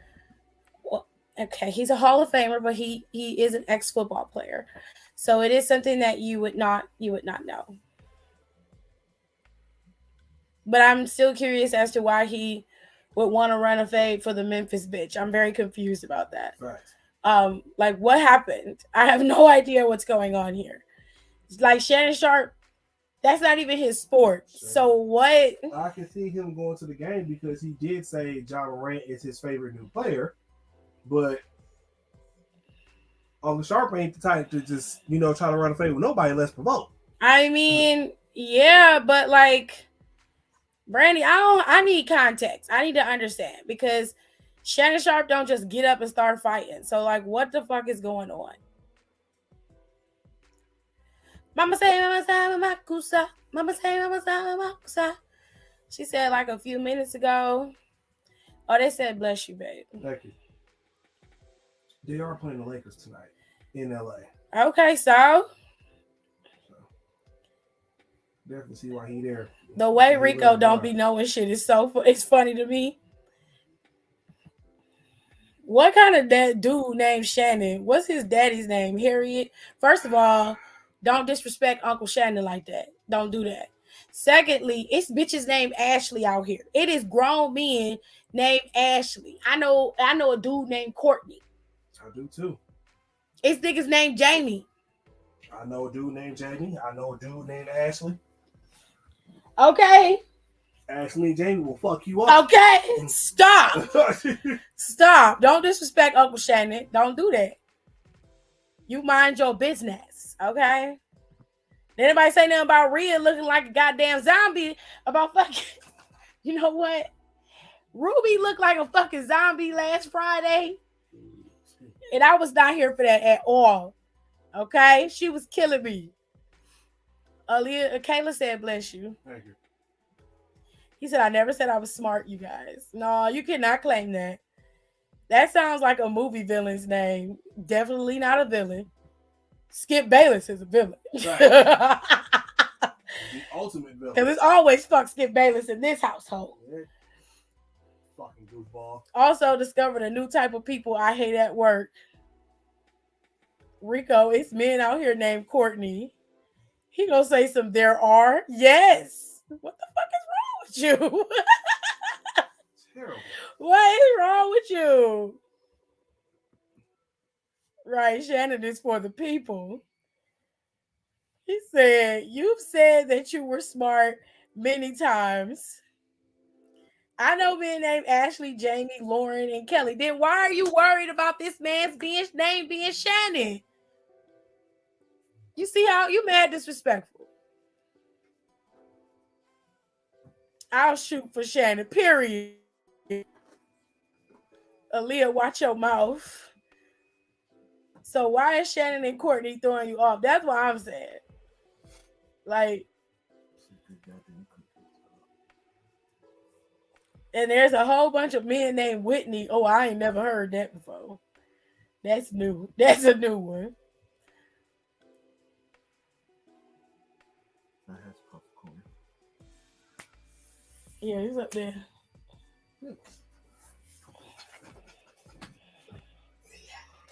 Because those are old white lady names.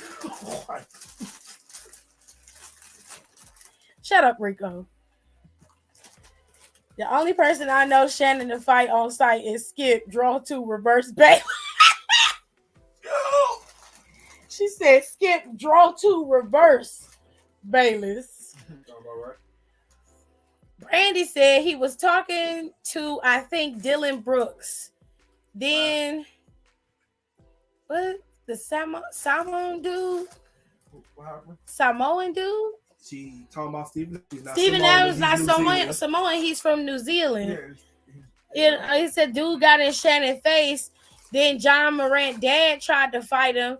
Then the whole bench rushed over to him and he had to be escorted out. What? Damn. He's a Kiwi. That's what Stephen Adams is, not Samoan. Are you fucking serious?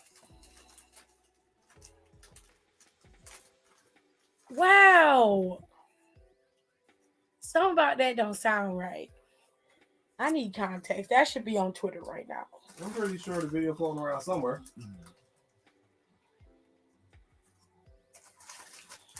You better go get some water.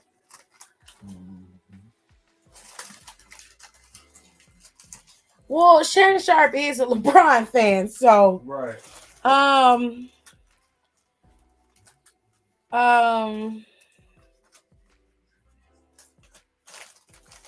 Okay. Oh. Crypto.com arena. Dylan Brooks was having words with Shannon Sharp. Hall of Famer and broadcaster.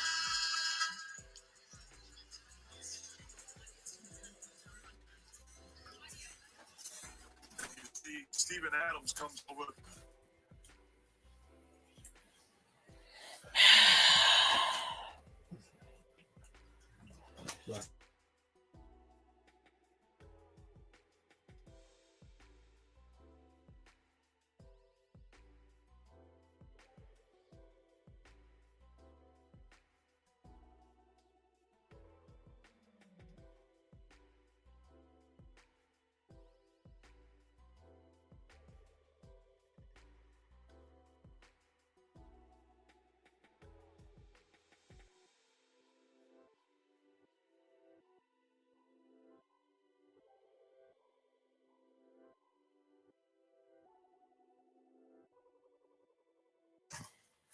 To his seat. They didn't want this smoke, Dave. They do all the talking and jocking, and I ain't about that jocking.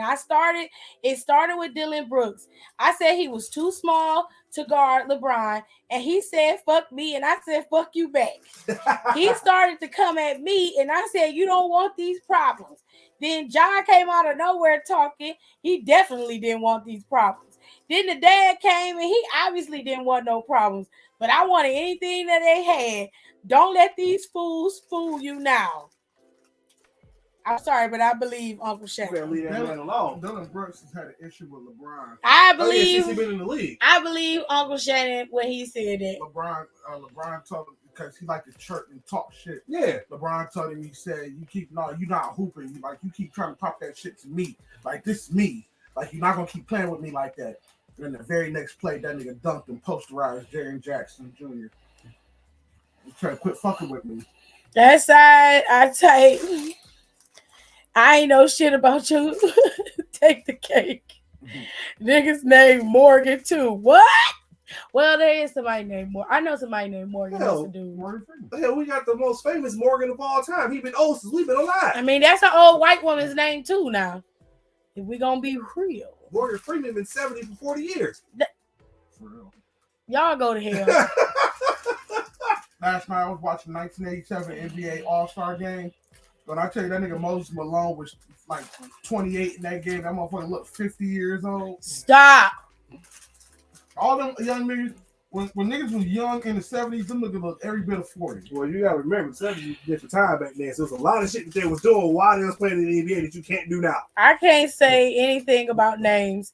I named one daughter after me and one after a misspelled color. Who's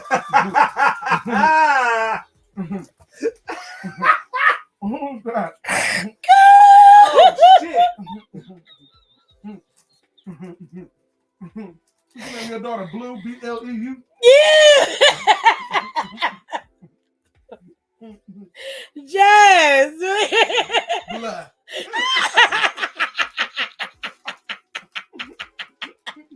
She said one after a misspelled color and the other name Nick Cannon stole in 30 days. His baby's names are odd. She's odd. What I tried to tell you motherfuckers years ago, but everybody told me that I need to mind my business and Nick Cannon just living his life. Okay. Okay. I've been telling you he was a weirdo. I've been saying it.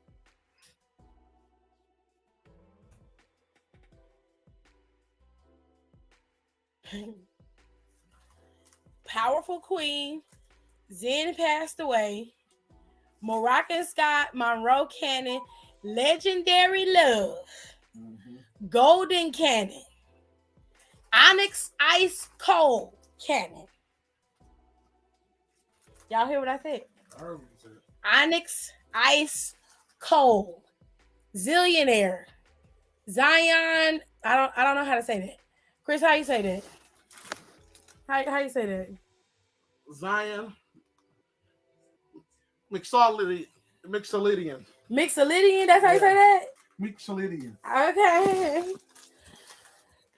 Oh, that's messy, honey. What's the other one? Rise Messiah Cannon.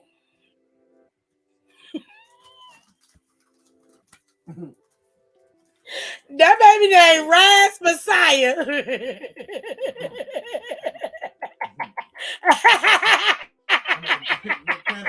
Pharaoh.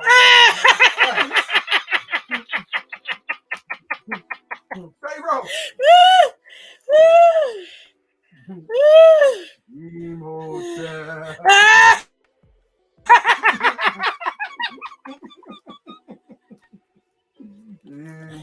You done cursed some little babies today.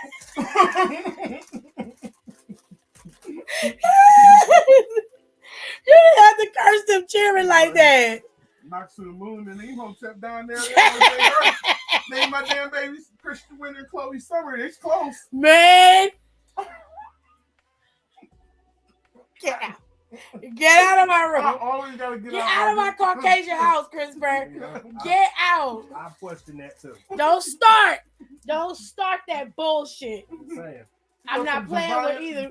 Zanaya to Savannah. Stop. Christian Winter and Chloe Summer. Go to hell, Christopher. Go. I'm not gonna say what I want to say. Shut the fuck up. You on camera. Both of y'all. That is crazy. Well, I got the Y'all mad disrespectful. Oh, I don't know about that. Christopher, I'm not fucking playing with you. I know. You keep messing with me. I'm telling you, when you get up, it's gonna be nothing but this black on the back of your head. I don't give a damn. Okay, you messing with me. Let me move this out the way so I can get up. Cause you acting up. You acting up. No. No. For real. Yeah, for real. You didn't have to say that shit about the girls. You didn't have to say nothing. Dream Hotel. Shut the fuck up. You was laughing. Get out.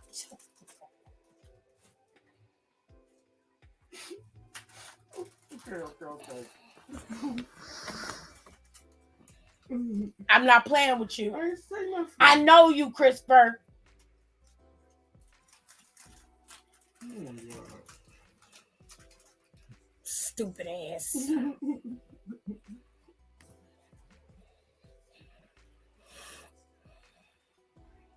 Hold on a second. Shannon was extremely detailed and told the story in such a way that I 100% believe him. I'm telling you, he not lying. You got no reason to. It wasn't powerful, right? It wasn't. No, she said she named her kids Jack. You was right. She did name her Blue, but she's named her BLU. Blue and Halo. Because I was on the flip side. I like the name Blue. That's cute though. Hell yeah. One thing about Shannon is he don't be on bullshit, but he also be with the shit. Period. Facts. Shannon said, "I'm gonna tell it like it T.I. is." Like those names though, Jazz. They're cute names. Look, Nick saw the title Cheap About a Dozen and took that seriously. Because I don't think he finished. I think he got another baby on the way. Yeah. Because one of these kids, he just had, one of them girls just gave birth to a baby and then 2 more came out after that. And we talking about literally these girls had babies within days of each other.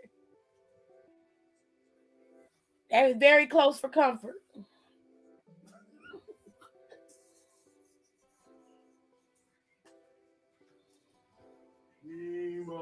Yeah, all right.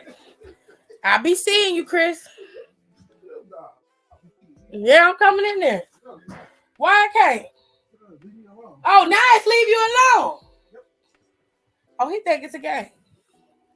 He think it's a game. That's all right.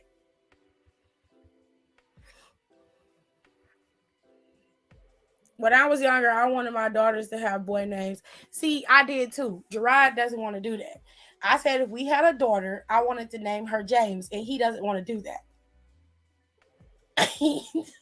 I wanted her name to be either James or Charlie, and he said no.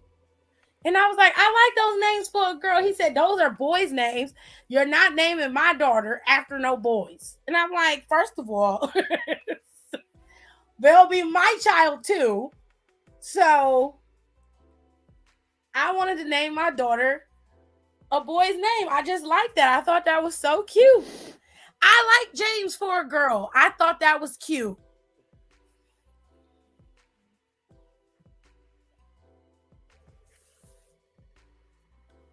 Literally, and no problem. Okay.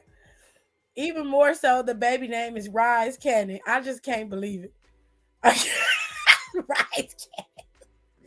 I got good reasons behind them all, but still, I always say I can't talk about nobody's names.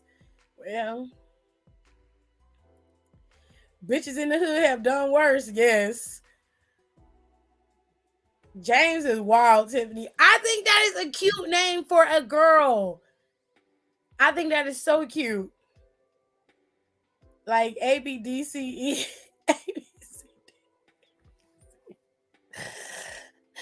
Go to hell, Aaliyah. Go to hell, because you didn't have to put that in there.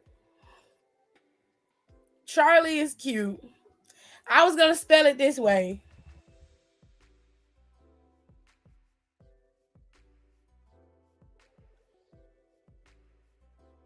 That was gonna be her name. And Gerard doesn't, he's dead set against that. He said no. he said absolutely not. I wanted to do Kendall. And I said, that Kendall's cute. Kendall's a universal name. Which is why I like Kendall until she did that shit to my homegirl. I love Kendall and Charlie. Donnie had a call named B. Marvin. I know if AJ and I have a little girl, he ain't gonna be able to resist her. She'll do everything in her power to get on her daddy's side, and I'm gonna be all by myself. Dry gonna be doting all over her. I'm be like, this bitch done stole my man from me. I'm just playing. I like seeing AJ with little babies, little kids. He always just looked like they genuinely just have an affinity for AJ, and they are just naturally drawn to him. The babies just fall asleep on him. He pick them up. They love him. It don't matter where they come from. It does not matter. They just naturally feel safe with AJ. And he always is very protective of them. That's why I like seeing him with babies. But I don't think I want to physically have a child. I think that'll be hella traumatic for me. Like hella traumatic. But I promised AJ that I was going to get myself together and we would have at least one baby. And then we would adopt the rest. But my dad does not want me to go through the trauma of having a baby this late in life. But I think it'll be up to me to decide what I want to do. Kayla, I was going to say that too. I like James. I think James is a cute name. I think it's very cute. Blake is a cute name too.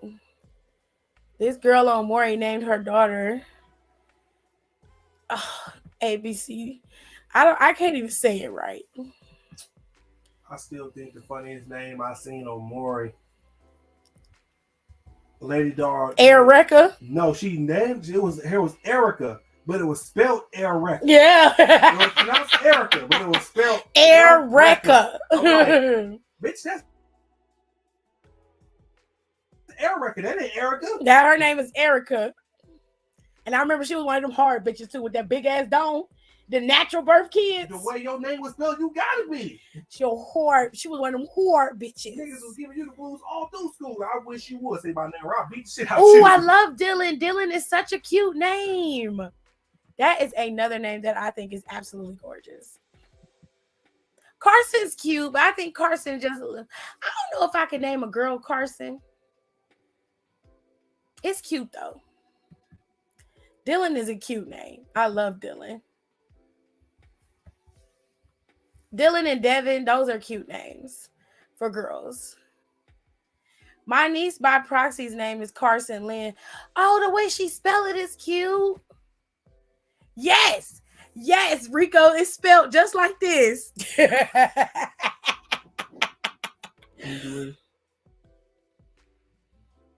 You see it? Yep, it's just like that. Yep. Halo's name was almost Summer or Story. Story's a cute name. I would have never thought about Story. It's different. It's Tiff finisher in 2K. And I love the name Aaron. I think that's a cute name for girls is Aaron too. When the queen hit the Erica, period. Unrelated to y'all know who. I like the name Raven. Raven's cute. I know it's spelled like that because y'all told the story before. Shit is fucking hilarious. That's where I got the idea for Tiff's 2K finisher. Or Ryan. I do like Ryan as a girl's name. I think that's cute.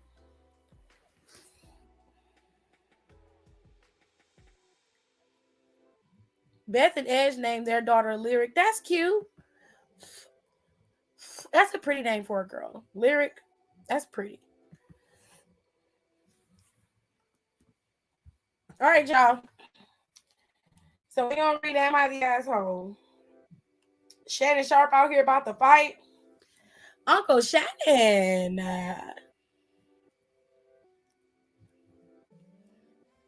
I'm going to put, he said you pronounce it LaDasha. Look how she spelled it. That was on Maury too. How do you say it? Do you say Janaya or Jania?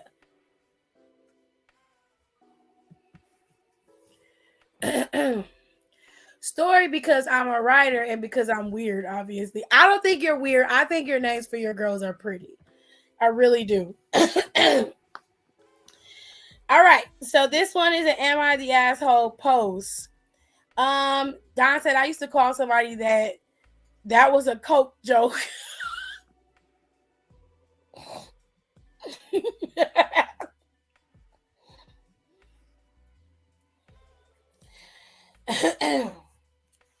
Ooh, my juice spilling out? No.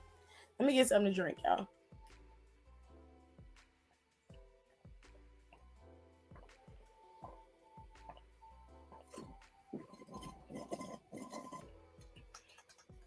That was good. Excuse me. I told y'all about old girl in my job named Hallelujah to Jesus. Is it De Jesus? Did I say it right? Wow. Well, she was. It's Janiyah. Janiyah is pretty. Well, I typed Vine. I don't know where the fuck that Coke came from.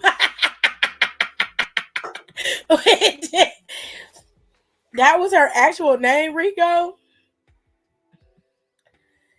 You got the first one right? Okay, it was the first way, Janiyah. That's cute. All right.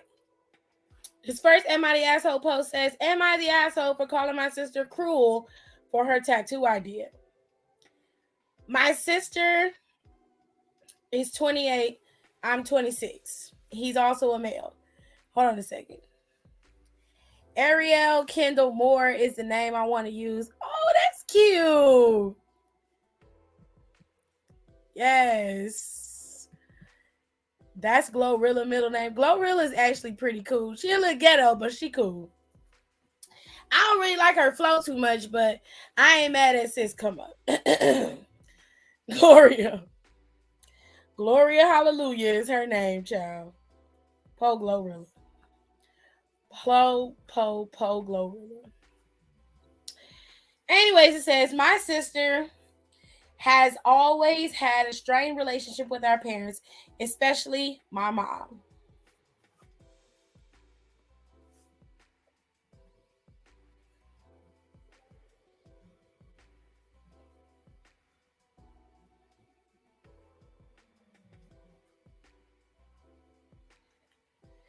I'm clearly not privy to the reasons because things are fine with me and my parents. When she went to college, she met her creative writing professor as a freshman, and they got close immediately. They would do a lot together and work closely on a few different writing projects. She never specifically said this, but it was obvious to anyone who saw them interact that they had a substitute mother-daughter type relationship.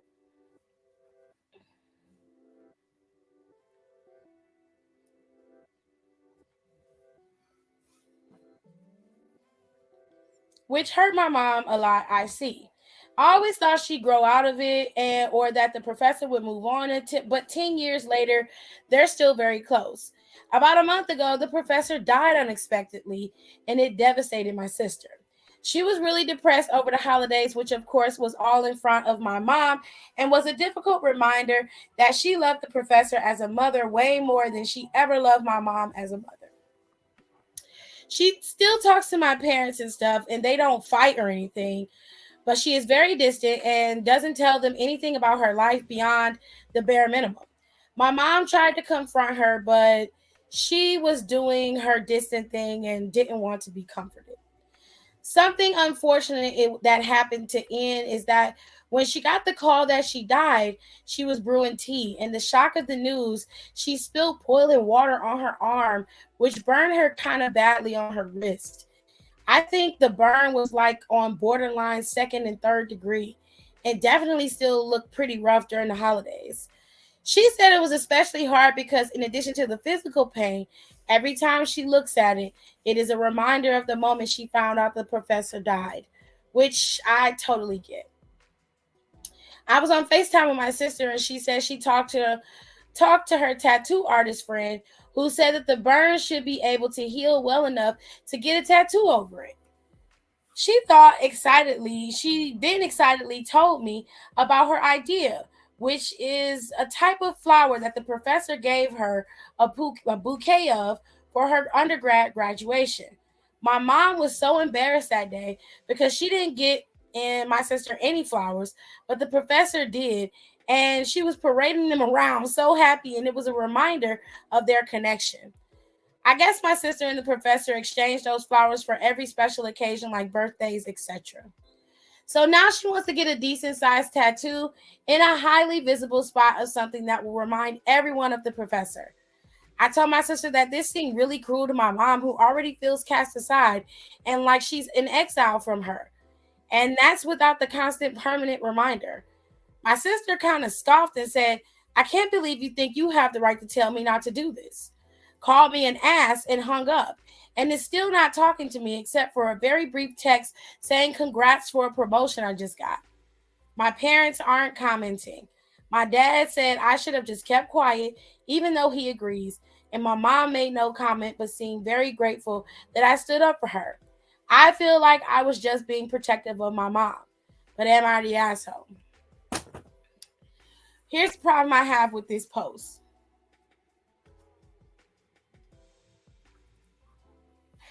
Here's the problem I have with this post. Number one, I don't know the dynamic between your sister and your mom. And it seems like there's more going on here that you're not privy to that your sister is. And your mother showing up to your sister's graduation and not bringing her flowers is subjective to whatever you want to bring it to. Like my mom was at my graduation, but didn't bring me flowers. Well, actually, my mom and my dad split up because me and my sister graduated high school at the same time. My mother went to my sister's graduation, and my dad and my grandmother, they came to mine. So when we all linked back up together, though, we went out to eat, and everything was right as rain. But my dad didn't bring flowers to my graduation either, but he was there. The mere fact that he was there was enough for me. But something about this doesn't seem right. There's a hole here that isn't explaining everything. I feel like there's more detriment to the sister and mom's relationship than you're aware of. And I feel like you overstepped your bounds by telling your sister what she can or can't do in memory to somebody who was very important to her. Now, what your mother should have done is sat down with her sister to work out whatever issues that she had with her. But instead, she seems to be intimidated by a woman who has been somebody who's a constant love and motherly like figure to her daughter. She's upset and intimidated by that. That's her own issues. But like I said, something about this doesn't seem right. But I'm going to go out on a limb and say, in this case, you are the asshole because you mind the business that doesn't belong to you. You aren't the one who has to worry about the tattoo. You're not the one who has to worry about the burn. And your mama don't have to see her. Furthermore, the tattoo is for her, and it's about her love for this professor who she felt gave her something that she wants to honor. Who are you to tell her that she cannot honor that professor the way she sees fit? It obviously hurt her that she lost this person in her life. Now, her mother can be upset and be sad about it all she wants to. That's her business. But for you to go and tell your sister she was being insensitive to her mother, I can understand if her mother died on the same day and she decided, I'm going to go get a tattoo to commemorate my professor. Then I'd be like, damn, girl, your mama don't mean shit. You feel what I'm saying? Like, something about this don't sound right. I need more context about the relationship between you and between this girl and her mother, because it sounds like you clearly don't know what's going on, but you're making assumptions based off of what you see, which is barely anything. So I'm going to say, yes, you are the asshole, babe. You are the asshole because you in some business you ain't got no business. Now, here's what they said in the comments. He said, what you have described is the golden child and the scapegoat child. You being the golden child, your sister didn't get what she needed from her own mother and was incredibly fortunate that another stepped in and took that role. Take your blinders off and see. Ask your sister if she felt second best growing up and be open and silent when and to what she tells you. Yes, you're the asshole. Edit. So many scapegoats checking in. Many hugs to you all. It also says, yes, I agree.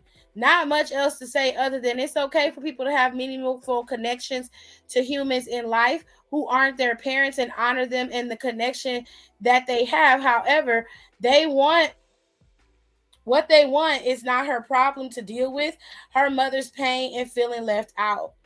I absolutely agree. I love my mom and still miss her almost 20 years later. No one will ever replace her.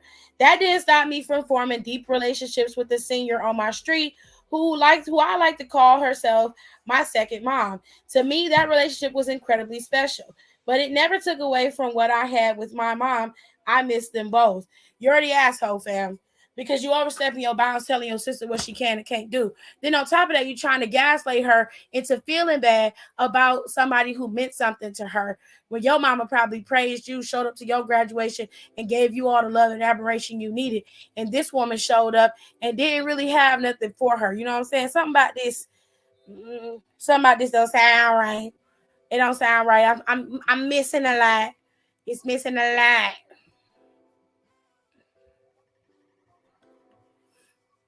Right.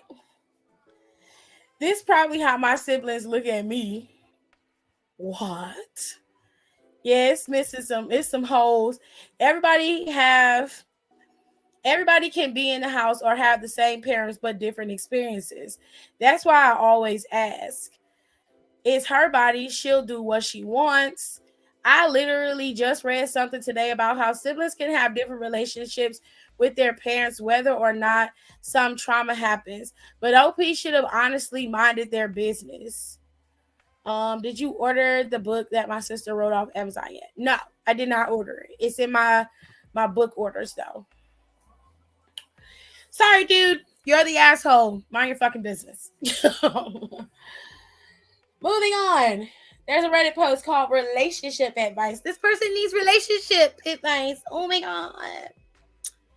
Me, 25-year-old male, and my girlfriend, 25 female, disagree on pre-relation hookup. Dun dun dun. All right. So a little backstory about us. We met at a high school party when we were 16 and 17. Since then, we have hooked up a few times in high school and a few times in college, but we were never anything serious. I have been in a few serious relationships and just recently before lived with my ex for 3 years. She has had one unhealthy boyfriend in college, but was not treated very well and does not really count that as a true relationship. Besides that, she has never had a boyfriend. Fast forward to the summer of 2022, we reconnected and started hanging out, texting more frequently. This time felt different as we have never consistently hung out or texted like this before. She would come over to my apartment once or twice a week. We would talk all day, every day. It was around this time I started catching feelings and was under the impression that things were moving more to a more exclusive position. After a month or two, of this, she goes away on a family vacation and some things happen. While she was there, she had two separate one night stands. Prior to this vacation, she was not sexually active for over a year, besides with me. When she comes back, I did not know about the hookups yet.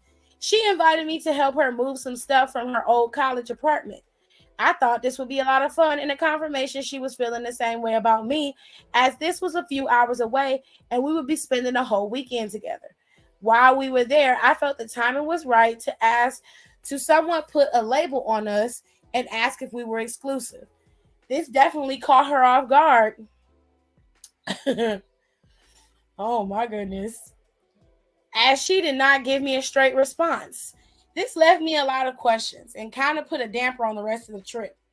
After the weekend of me helping her move, she told me very honestly what had happened on her vacation, but that she was interested in being exclusive with me. I expressed I was under the impression that we both had feelings for each other and kind of felt cheated on in a sense. To my girlfriend's point, we have had casual hookups when we were younger, and nothing as serious ever seemed to come out of it. She also told me she is not a very experienced in relationships and completely missed a lot of signs that I was throwing at her. Red fucking flag. We agreed to try to move on from this, and she drunkenly asked me to be her boyfriend only 2 weeks after her vacation.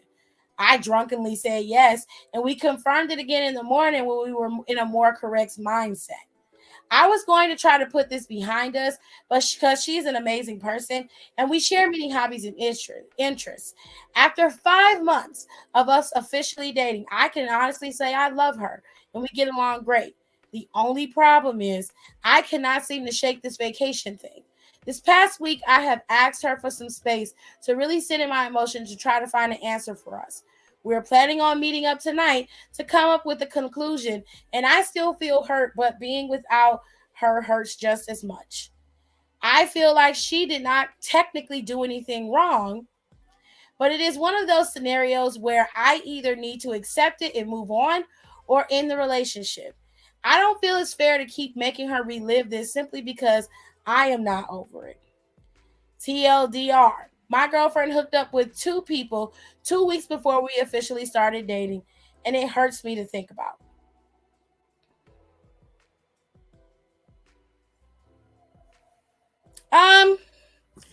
First of all, y'all didn't have an established relationship, which means she could have slept with anybody she wanted to. At that point, you had already set the parameters for the type of relationship that you were going to have. You did not sit her down before she left and say, hey, I'm really feeling you and I want to be exclusive. She didn't know that. She thought that y'all was just hooking up. So in my opinion, she did nothing wrong, which you already believe. But the mere fact that you had already coveted her as your woman and you didn't give her that knowledge or at least give her the option to choose you as well makes me believe that you're a fucking weirdo. Because I just can't fathom in my mind how you can say you're exclusive to her, but she doesn't know that you're exclusive to her and she's not exclusive to you. Then you rationalize it in your head by saying, I know that she didn't do anything wrong, but I'm still hurt by it. You can't be hurt by it, sweetheart. It is what it is. You wanted a casual hookup relationship, and as things started to progress longer, y'all seeing each other, you assumed that the relationship was more than it was, and it wasn't. And I think what you said in the end of this is the truth. You either got to shit or get off the pot, babes. It's either you forgive her and you're moving forward, which honestly, you have nothing to forgive her for. You need to let it the fuck go. All right? Because she didn't do anything wrong. Y'all were not in an exclusive relationship.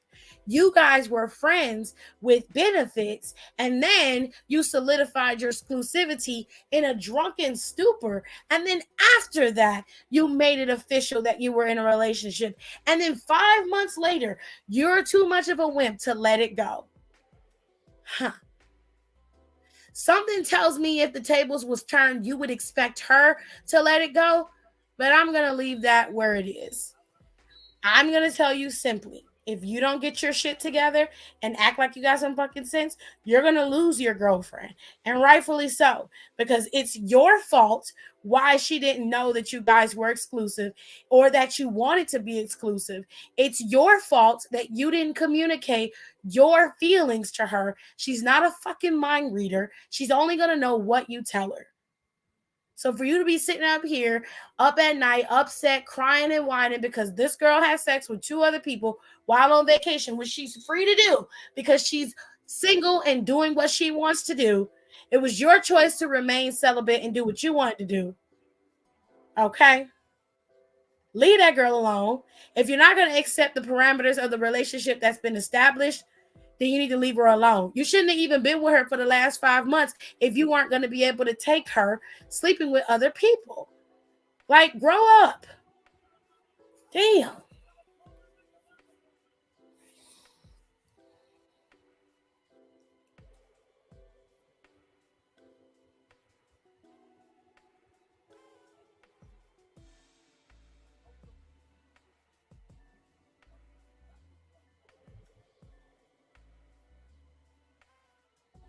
All right.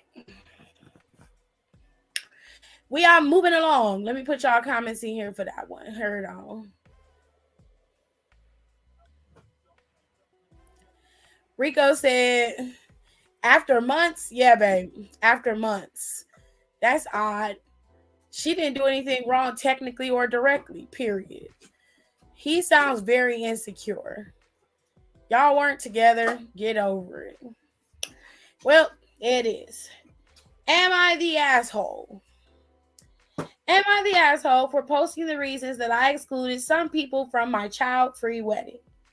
Now, this girl was the one that didn't, I'm assuming this is the girl that didn't want to have her sister, her friend at the wedding.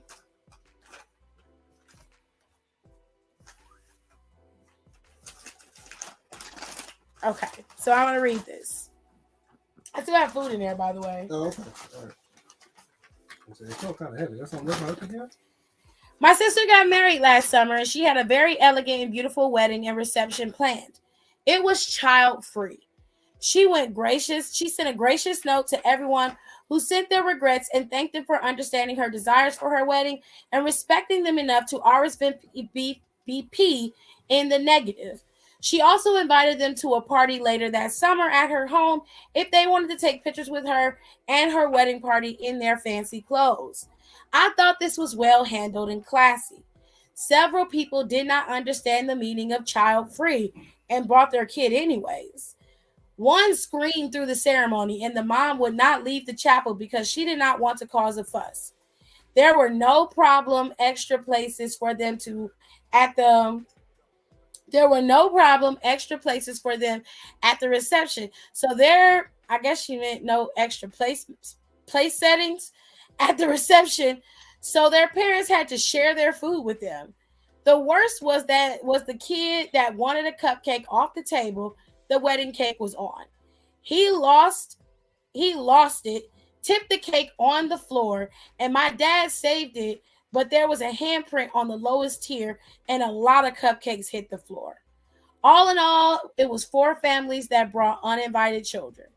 My wedding invitations just went out over Christmas. We're getting married in May. I know this is a long time, but we have a lot of family out of town, country, and even continent guests we hope will come. We did not invite these families to our wedding. We have a Facebook group for the wedding for people to share pictures, memories that we might put in the wedding video. They found out about the group and posted to my personal page about being excluded and asking why we are not inviting them. I messaged them privately and asked them to take down their post and explain that my wedding was smaller and I wasn't having as many guests as my sister. They went public again and bitched about me excluding them for no good reason. So I posted the receipts. I posted a video of my cousin sent of the kid crying during the ceremony and the parents doing nothing. The video of the kid freaking out because they had to share a trout for supper. The before and after pictures of the wedding cake table. And I also asked if they knew in advance that they were not supposed to bring their kids to the wedding. Then everyone started piling on to them.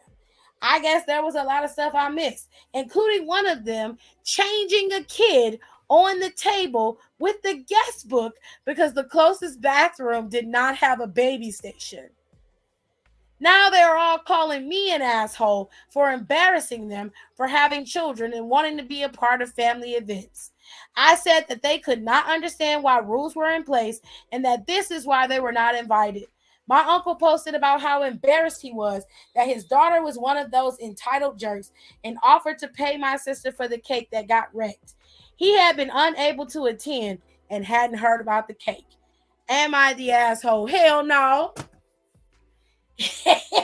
Hell no. They started it. The moment they decided to take that shit from the private messages and putting it on Facebook, they said open war, bitch. And she said, fine, you want to start a battle? But I am going to win the war. She put y'all hoes on blast like she should. And you still ain't coming to the wedding. Bitch. So no, you're not the asshole. Before you even stop reading, not the asshole. No, you're not the asshole. You damn right you put them on blast, as you should have.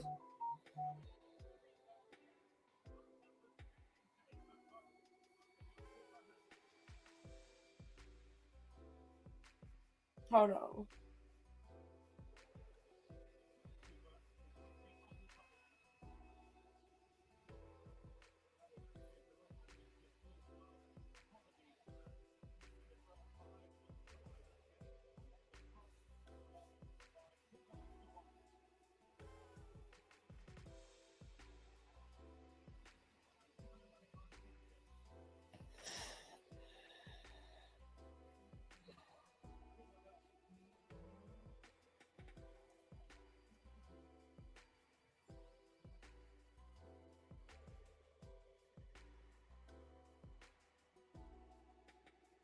All right.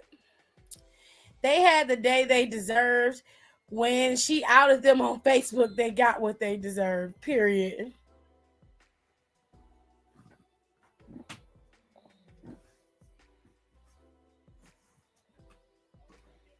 Okay.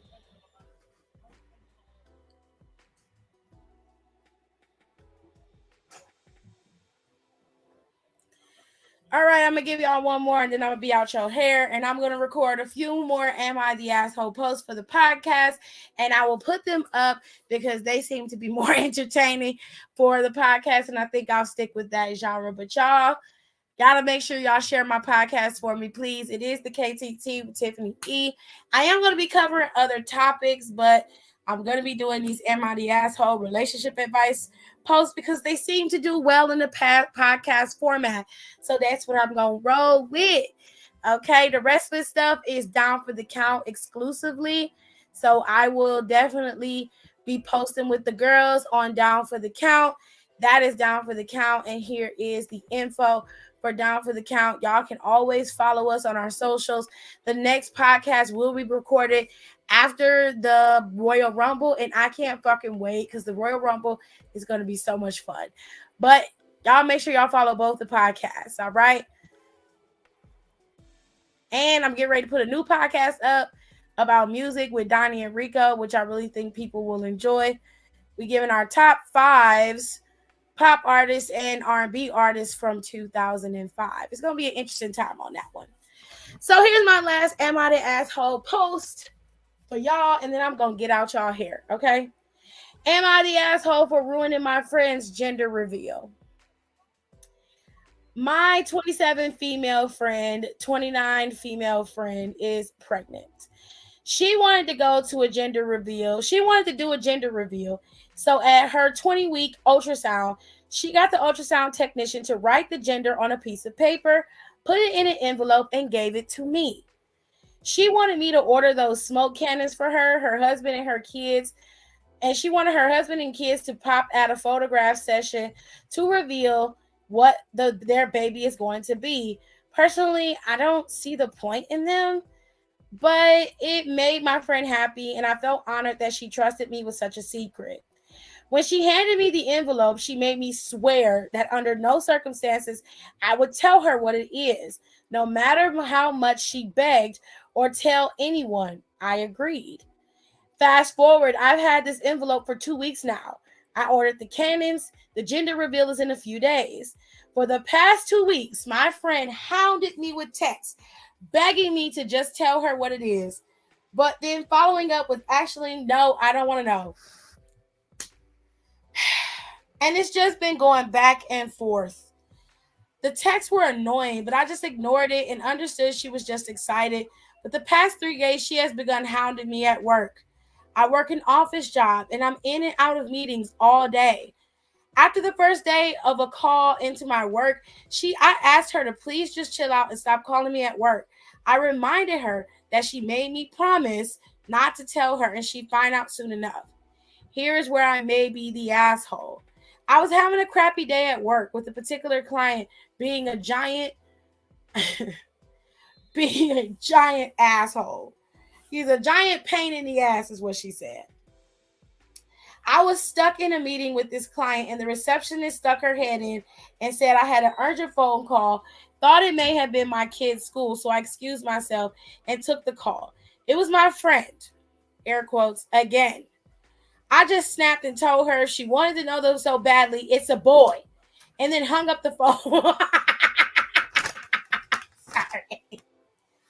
Don't throw my food away, Jerry. I just want to put it down.